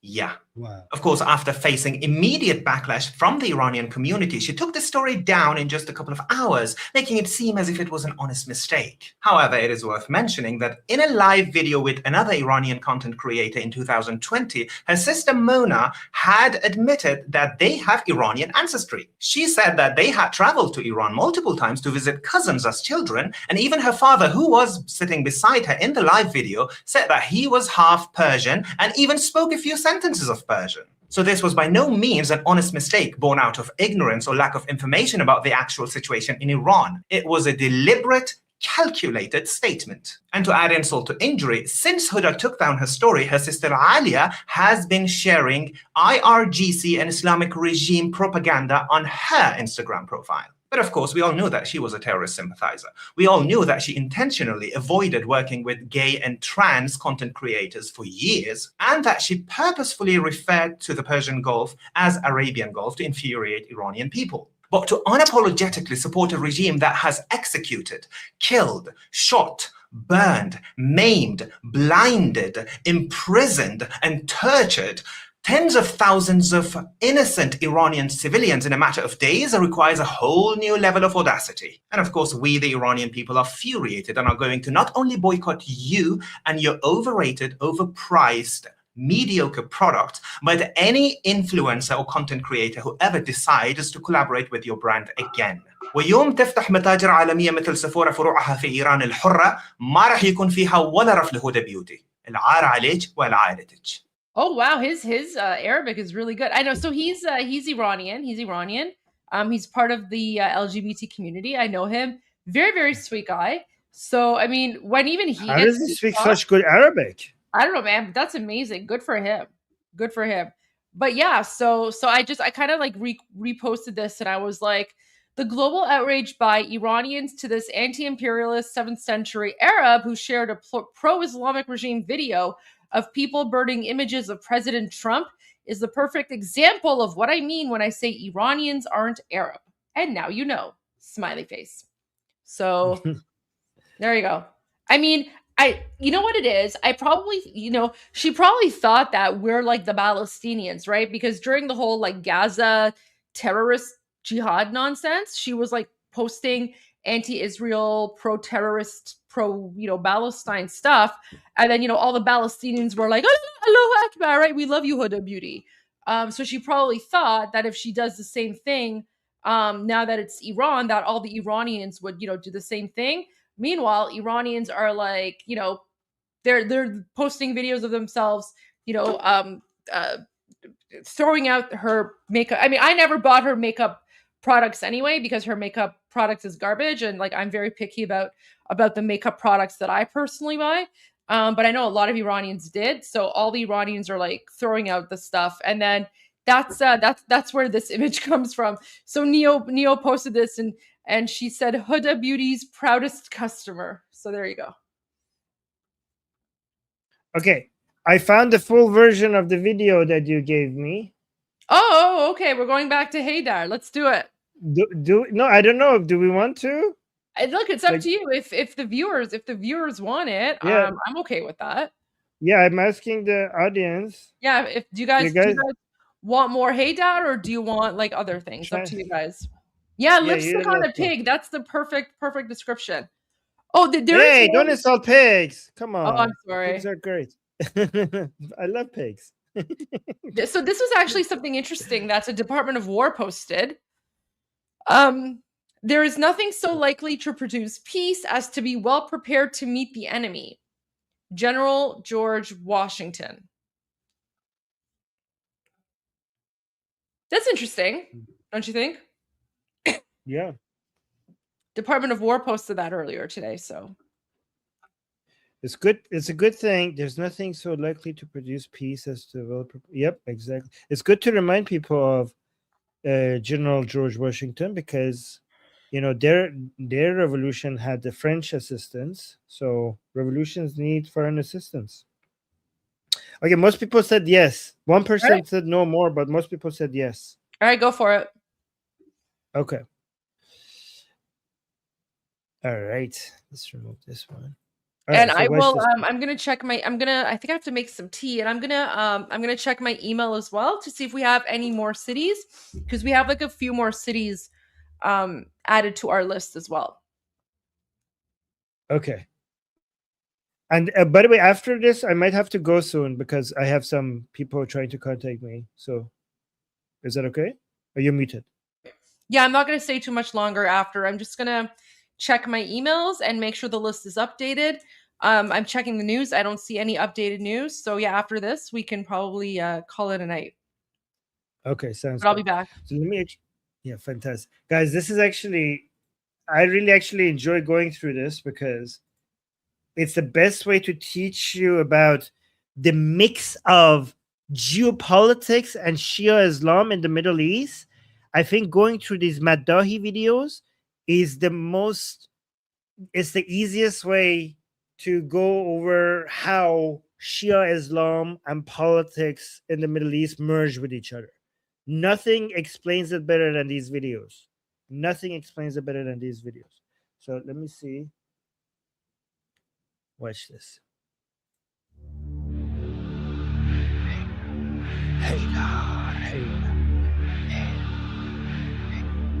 Haydar. Again, guys, Haydar means lion, brave. It's a nickname for Ali, the first Imam of Shia Muslims.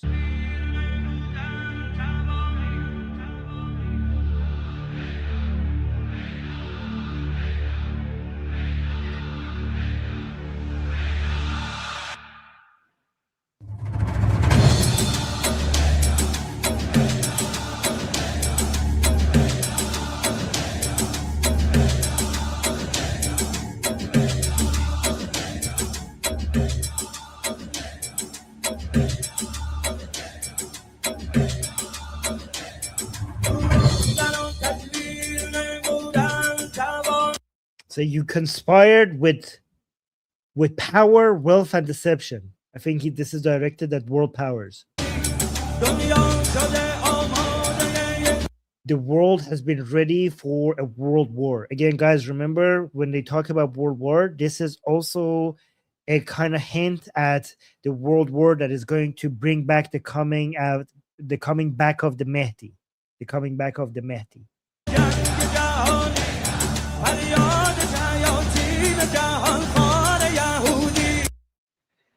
The cry of the world destroyer devil Jews. Again, so Jahan Khar literally says world eating, but this translation is trying to say by world eating mean world destroy. But guys, the conspiracy regarding Jews is that all great nations and all great empires that have failed in history, most of them who have failed in history, there were Jews behind it. So Jews are a jealous bunch of people who want to destroy anything that is working for the sake of their own strength and power, right? So if you have an empire, if you have like a nation, whatever you had, they will come and from behind the scenes, they will try to destroy. They only want, according to these people, they only want their societies to work. They only want themselves to be successful, and they want to ruin everything else, everything that is not them. So that's why they're world eating. They basically consume the world, they eat it, they destroy it for their own gains. By the way, YouTube, this is not what I'm saying. I'm basically explaining Shia ideology, okay? I hope YouTube doesn't think that this is what I'm saying. Oh yeah, like it's coming from the throat. The shouts of the world-eating Jews, their narrative, their stories, their shout, their voice is coming from the throats of the Saudi king. Basically considering the Saudis to be Zionist puppets.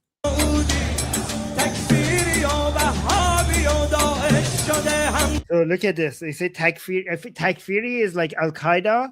Takfiri is kind of like Al-Qaeda, but ISIS is also Takfiri, right? So Takfiri is Al-Qaeda. And so do you guys want me to explain what Takfir is? Takfiri is like Khawarij. So Islam is actually, there used to be three different groups. The three different groups used to be the Shias, Sunnis, and then Khawarij. The Khawarij were against the Sunnis and the Shias, and they were famous for takfiring people left and right. So takfir is the act of considering somebody a non-Muslim, but the Khawarij did that. So if you say somebody who says that they're a Muslim, if you say that they're not a Muslim, if you, like, for example, let's say I say, hey, I'm Armin, I'm a Muslim. If you come and say to me or to other people that Armin is not a Muslim, basically the act of trying to kick me out of Islam, out of the fold of Islam, is called takfir. Is that un-Islamic according to Shias and Sunnis? No. But there's a process to it. And the people that you can takfir, there are certain things you have to do for somebody to be able to announce that you're not a Muslim. So for example, if you say, I don't believe in Allah, it's justified to say that you're not a Muslim. If you say that I don't believe in Muhammad being the prophet of Allah, it's justified to say that you're not a Muslim, right? Here's something in Islam, and Shias and Sunnis, some agree on this, on average agree on this. If you sin, that's not reason enough to say that you're not a Muslim, according to Shias and Sunnis.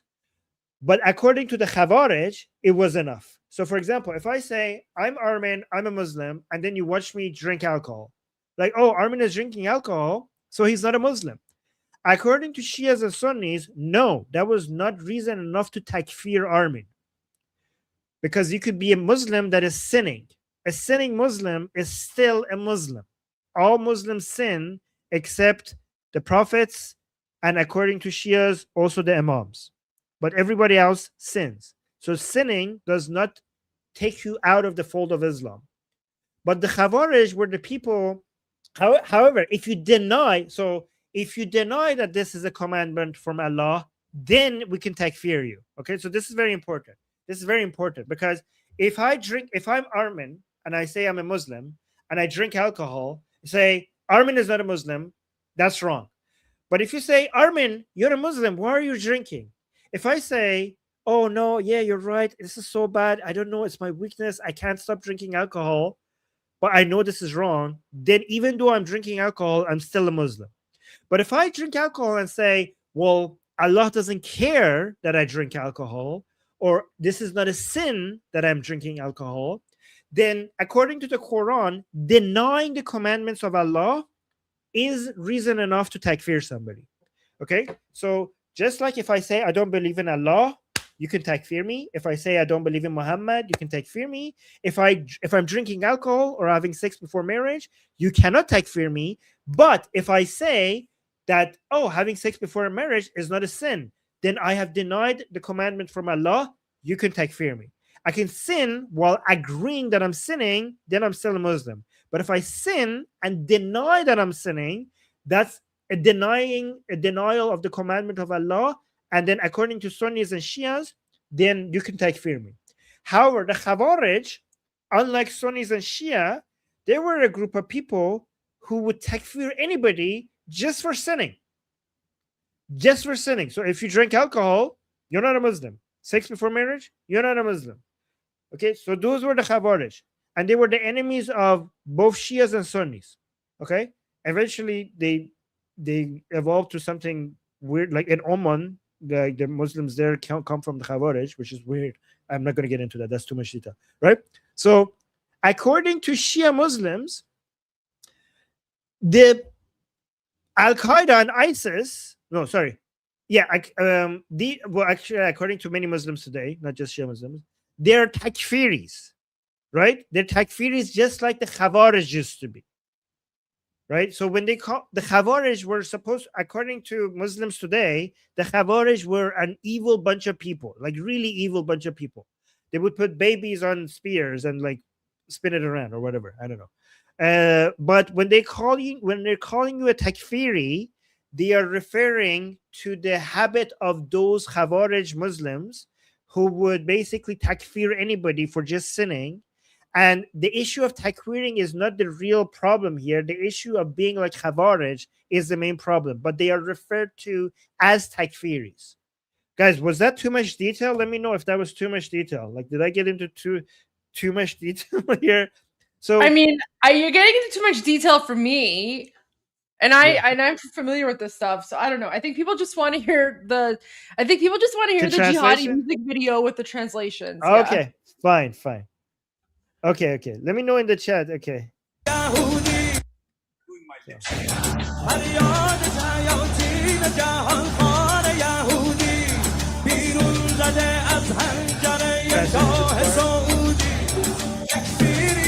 So takfiris like Al-Qaeda and ISIS, the Wahhabis and ISIS. Daesh means ISIS. So saying the takfiris and the Wahhabis and ISIS, they all are now united together under the great devil that is the United States. So they're all like the Jews, the ISIS, Wahhabis, all are under the umbrella of the great Satan, which is the United States.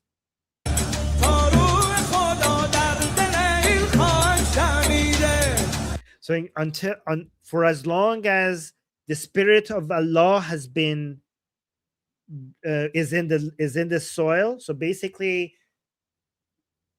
as long as Allah is on our side, that's what it means. So our enemies will not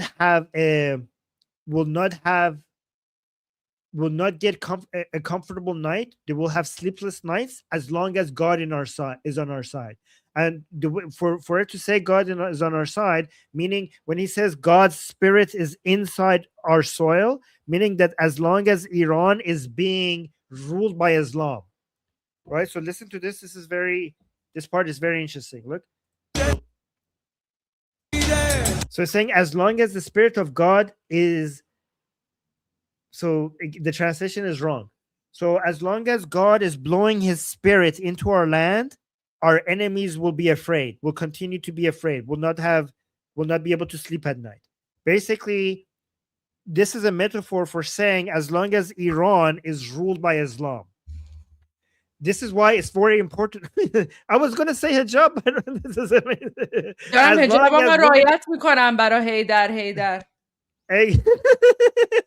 I was just going to say, as long as women in Iran are wearing hijab, our enemies will be afraid. And Goldie just wore a hijab.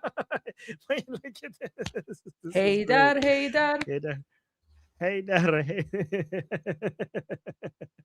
Okay. Go. You need to wear black. Do you have? I'm wearing black. Okay. It's good. this cover. Okay, that's good. All right, let's continue. دشمن به خودش یک شب آرام ندیده کم کم همه جا میرسد آوای حسینی بین المللی میشود این ارث خمینی Okay, Goldie, you're doing it too. So this is. I don't know how Muslims do it. Don't criticize me. No. It's funny. My criticism is funny. This is going to arouse people because you're moving too much. Oh, I'm so sorry. As a woman, sorry. Okay. Yeah, as a woman. How am I supposed to do it as a woman? Please teach me. What you're doing, you're doing what how men do it. Okay. So as a woman, you have to be very gentle, just so that nobody gets too excited watching you like move your body, right? So you have to be just like this, like this. If you go like this, people are going to lose control. You know, you don't know what's going to happen. No, seriously, that is the reason. You have to be very gentle. Yeah. Okay. I'm learning. I'm learning how to be. Yeah.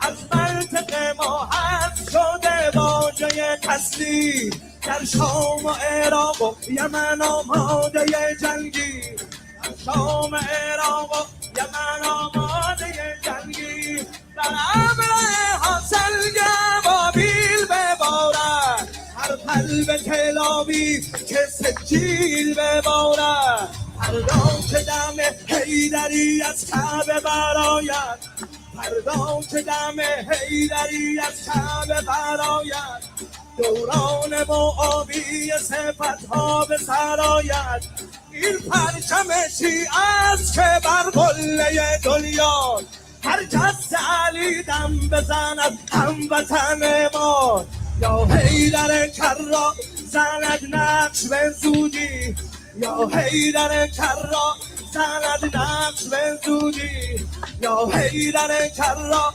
زند نقش به زودی بر پرچم سبز عربستان سعودی بر پرچم سبز عربستان سعودی حیدر حیدر حیدر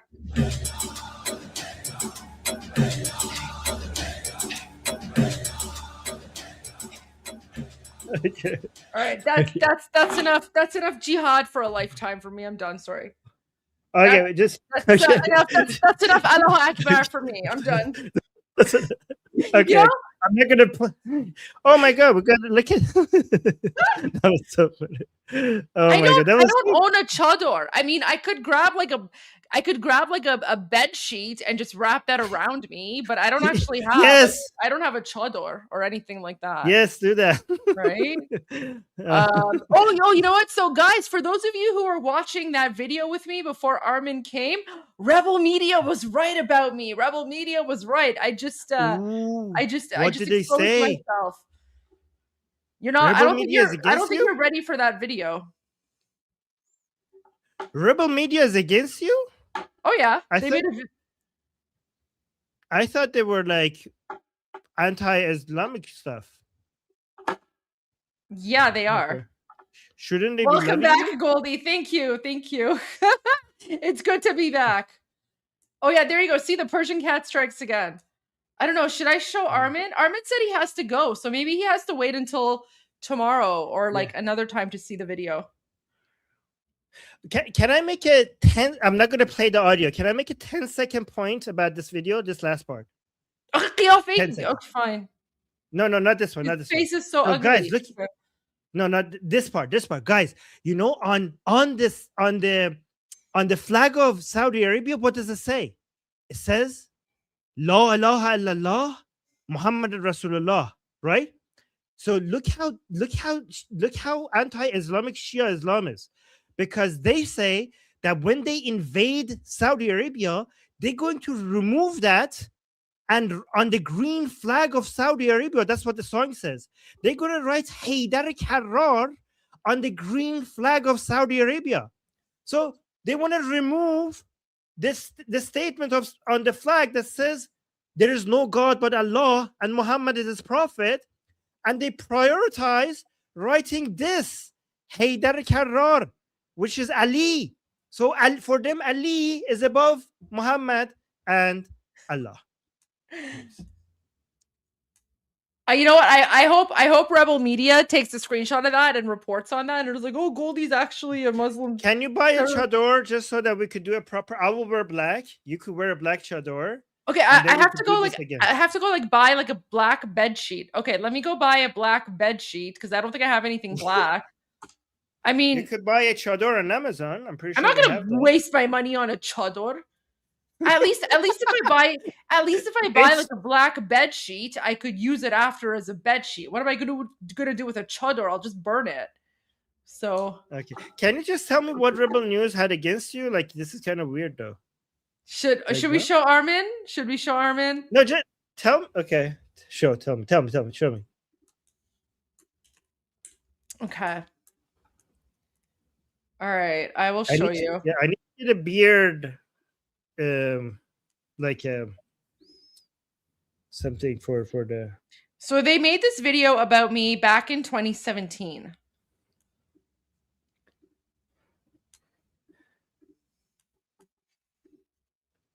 Okay, good. This was the secret that you guys in the chat wanted to hide from me. Now I'm going to see it. The infiltration of apparent non-conservatives into the Progressive Conservative Party of Ontario continues unabated. Indeed, what other conclusion can one draw regarding the curious case of Goldie Gamari, the PC new riding of Carleton? In the case of Gamari, her resume would suggest that she is anything but a conservative. For example, she has publicly stated on numerous occasions that she's a Liberal supporter and even a social justice advocate. Yet somehow she's the candidate of choice in Carleton. Consider these ominous facts about Gamari regarding her conservative credentials. For example, during the 2011 federal election campaign, Gamari publicly attacked then Conservative Prime Minister Stephen Harper. Check out this statement directed at the former PM. Quote, "Shame on you and your smear campaign propaganda. You're an embarrassment to all Canadians," end quote. In fact, Gamari was apparently a frequent commentator on a Stop Harper website. Was that you? And she was full of admiration for Michael Ignatieff, the then leader of the Liberal Party. This is 2011. Gamari in one gushing post regarding the visiting professor, quote, "You are too educated." So this video was made about me in 2017, but they were using things that I said in 2011 when I was a young university student. They wanted to make it seem like I'm some sort of like crazy radical leftist. Educated and well-mannered for the Canadian population. Thank you for running a clean, smear-free campaign, end quote. Yes, folks, anyone who voted Conservative in 2011 was apparently too stupid or too ungrateful to realize what a gem we had in the persona of Mr. Ignatieff, who has since fled Canadians. Sorry? I said you look good here in that picture. Thank you. I was young and innocent. So this is before I got elected. This is 2017. So I was still like young and innocent here. This photo's from 2016. Like this photo's from 10 years ago. Well, closer to Ontario PC land, Gamari has also publicly attacked MPP Lisa MacLeod. Not true. It would seem odd to allow this to occur when the PC party has often stated it is committed to a fair and unbiased nomination process. However, astute observers of nomination meetings over the last several months know full well that fiascos and even fraudulent activity, i.e. ballot box stuffing, is par for the course when it comes to Patrick Brown's preferred roster of candidates. The fact that Gamari used to swing left of center, or perhaps still does, is indisputable based on her resume and public pronouncements. Wait for this part. But there's another side to Gamari, and it is downright disturbing. You see, until recently, Gamari apparently operated in social media circles under the alias of the Persian Cat. And while most of the posts attributed to the Persian Cat have been deleted, well, the internet is forever, and screen grabs prove that Gamari and the Persian Cat are one and the same. So what he did is he took like my old, because before I went to law school, my Facebook account was the Persian Cat, and then I changed it to Goldie Gamari But then they went and they found every single example of Persian cat or the Persian cat or any sort of like any like version of that nickname, and then they said that it's all me.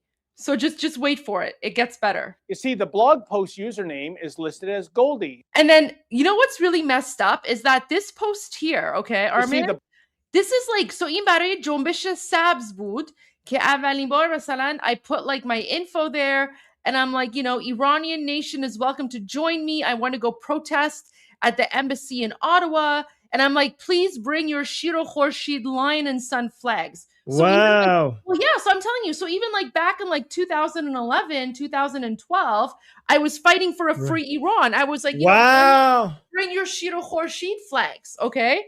Wait, so this is for the green revolution? The green So you were guys, this means this is evidence that Goldie was ahead of her time, because the Green Revolution did not have the lion and sun, you know, as much as its main, like that's a barandas, that's a toppling regime symbol. And the green movement was not about toppling the regime, it was about reform under the Islamic Republic. So this is evidence that Goldie was way ahead of her time, like when it comes to being anti-Islamic Republic, even compared to average Iranians. This is good evidence. Yeah, okay. Well, it is. So then in this post, I'm like, we will show the regime we're not afraid of them, no matter where we're from, what religion we follow, what political affiliations we have. We're all one nation, and we all have the right to a free Iran where we can all practice our way of life free from prosecution. Come protest with me at the embassy of the Islamic Republic. So I'm literally posting like anti-Islamic regime, you know, information. And then the rebel media uses this. They use this to try to like dox me, and then wait until like what they say about blog post username is listed as Goldie. And while that might not be sufficient evidence to tie the latest PC candidate to the blog, Gameri also used her real name on event postings, but her email shows the Persian cat at hotmail.com. I reached out to Gameri to get her take and asked if the Persian cat was indeed her alias. After repeated requests, I'm pretty sure there's thousands of people with the Persian cat. So what did those posts actually say? Well, Gameri, who was born in Iran, doesn't seem to have a very tolerant view of Christianity. Check out this post under that alias of the Persian cat. Quote, Jesus was just another human like you and me. He died and became worm food. So get over it and stop advertising your religion. It's gay, end quote. Wow. So they said that that's me. And it's not even the Persian cat. It's just Persian cat. Are they stupid? Jesus is worm food. Christianity is gay. Golly, I wonder what the political fallout would be if one were to replace Jesus with Muhammad and Christianity with Islam. I don't fucking care because I'm not Muslim. But you see how stupid they are? He's like, They're so dumb. Yeah, he's like, oh, like Goldie, what would happen if someone insulted your prophet Muhammad? And I'm like, what do you like? Do you see how like stupid these people are? Golly, I wonder what the political fallout would be if one were to replace Jesus with Muhammad and Christianity with Islam. And would the PC party still be going to bat for Miss Gameri in such a scenario? Then we have more hilarity, such as the head of the Persian cat photoshopped onto the image of a militant. What is this? Shoulder-mounted rocket. I don't know, but is that Persian, Armin? Is that Persian? No. That's Arabic. Wait, min taco. What the hell? No, yeah. I have no idea what this is, but this is Arabic. Yeah. You could tell that it's Arabic because of the Hamza sign above the K sound. Christianity with Islam. Letter. Yeah. And would the PC party still be going to bat for Miss Gameri in such a scenario? Then we have more hilarity, such as the head of the Persian cat photoshopped onto the image of a militant, complete with shoulder-mounted rocket launcher. The only English word is bitch. The rest of the copy is in Farsi.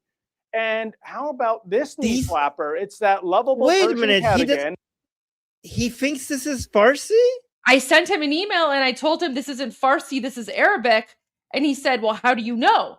And I said, because I speak and read Farsi, this is not Farsi. This is probably because Arabic. it's not my, because I read Farsi. The only thing Farsi about this, by the way, is for some reason in Arabic they have written Farsi at the top left.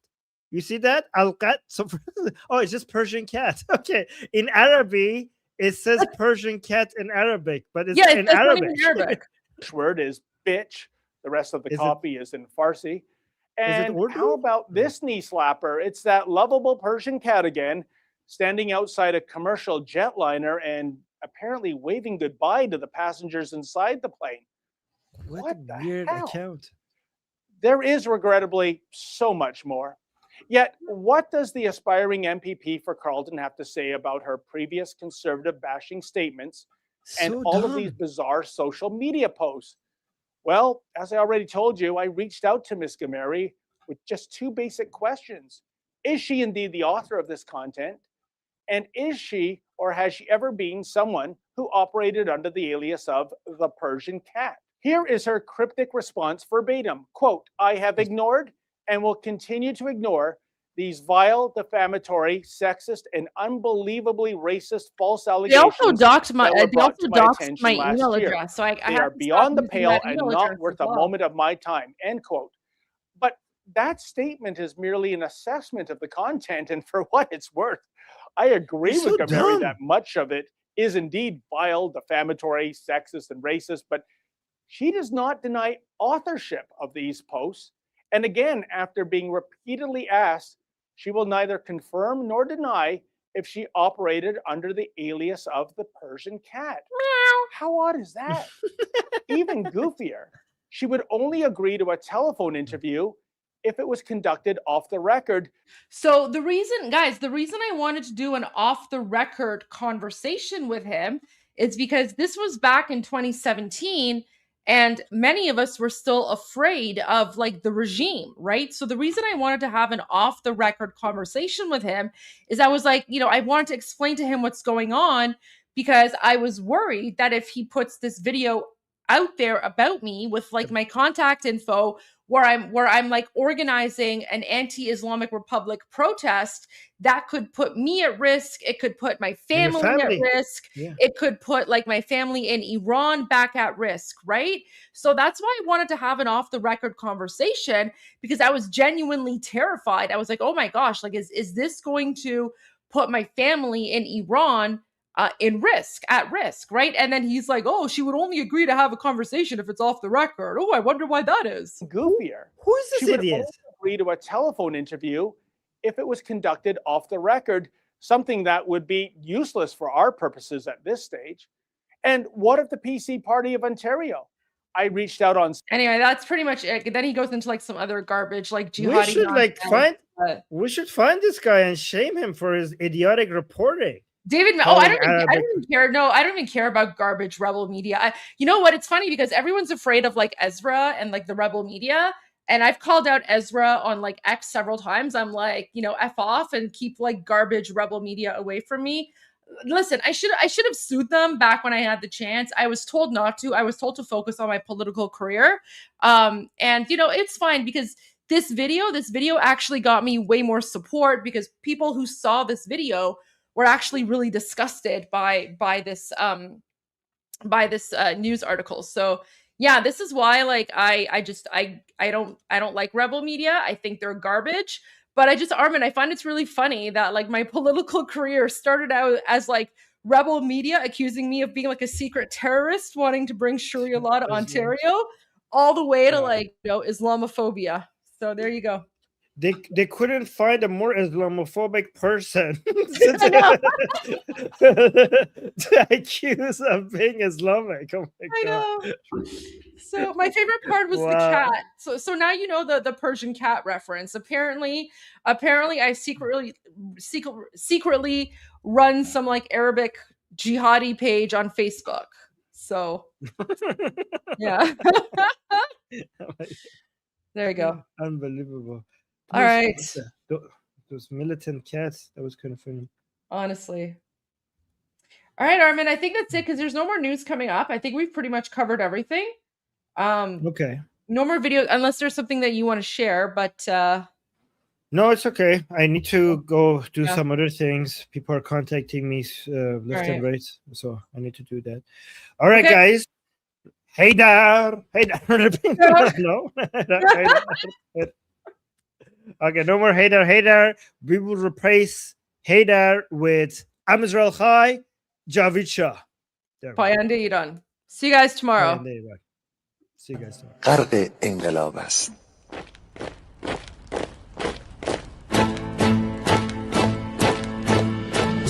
کشور ما، تاریخ ما در سیدگر فرا گرفته، گویی اهورا مستا دوباره در نور خود مرا گرفته. اکنون سرودی سر میدهم باز کار قطرنج و تشویش، ایران غرق انقلاب است، به پیش به پیش به پیش. ایران غرق انقلاب است، به پیش به پیش به پیش. هن ای پدر هن ای پسر، برخیز و با ما شو همگام، تا درد آن تجربه تلخ ما را نکشیده در خواب. بگذار هر دم بغرند گرگ‌ها دم لباس میش. ایران غرق انقلاب است، به پیش به پیش به پیش. ایران غرق انقلاب است، به پیش به پیش به پیش. ای کارگر ای برزگر، راحت کنون ادامه دارد در این زمان که پرتو یزدان از هر سو بر تو میبارد.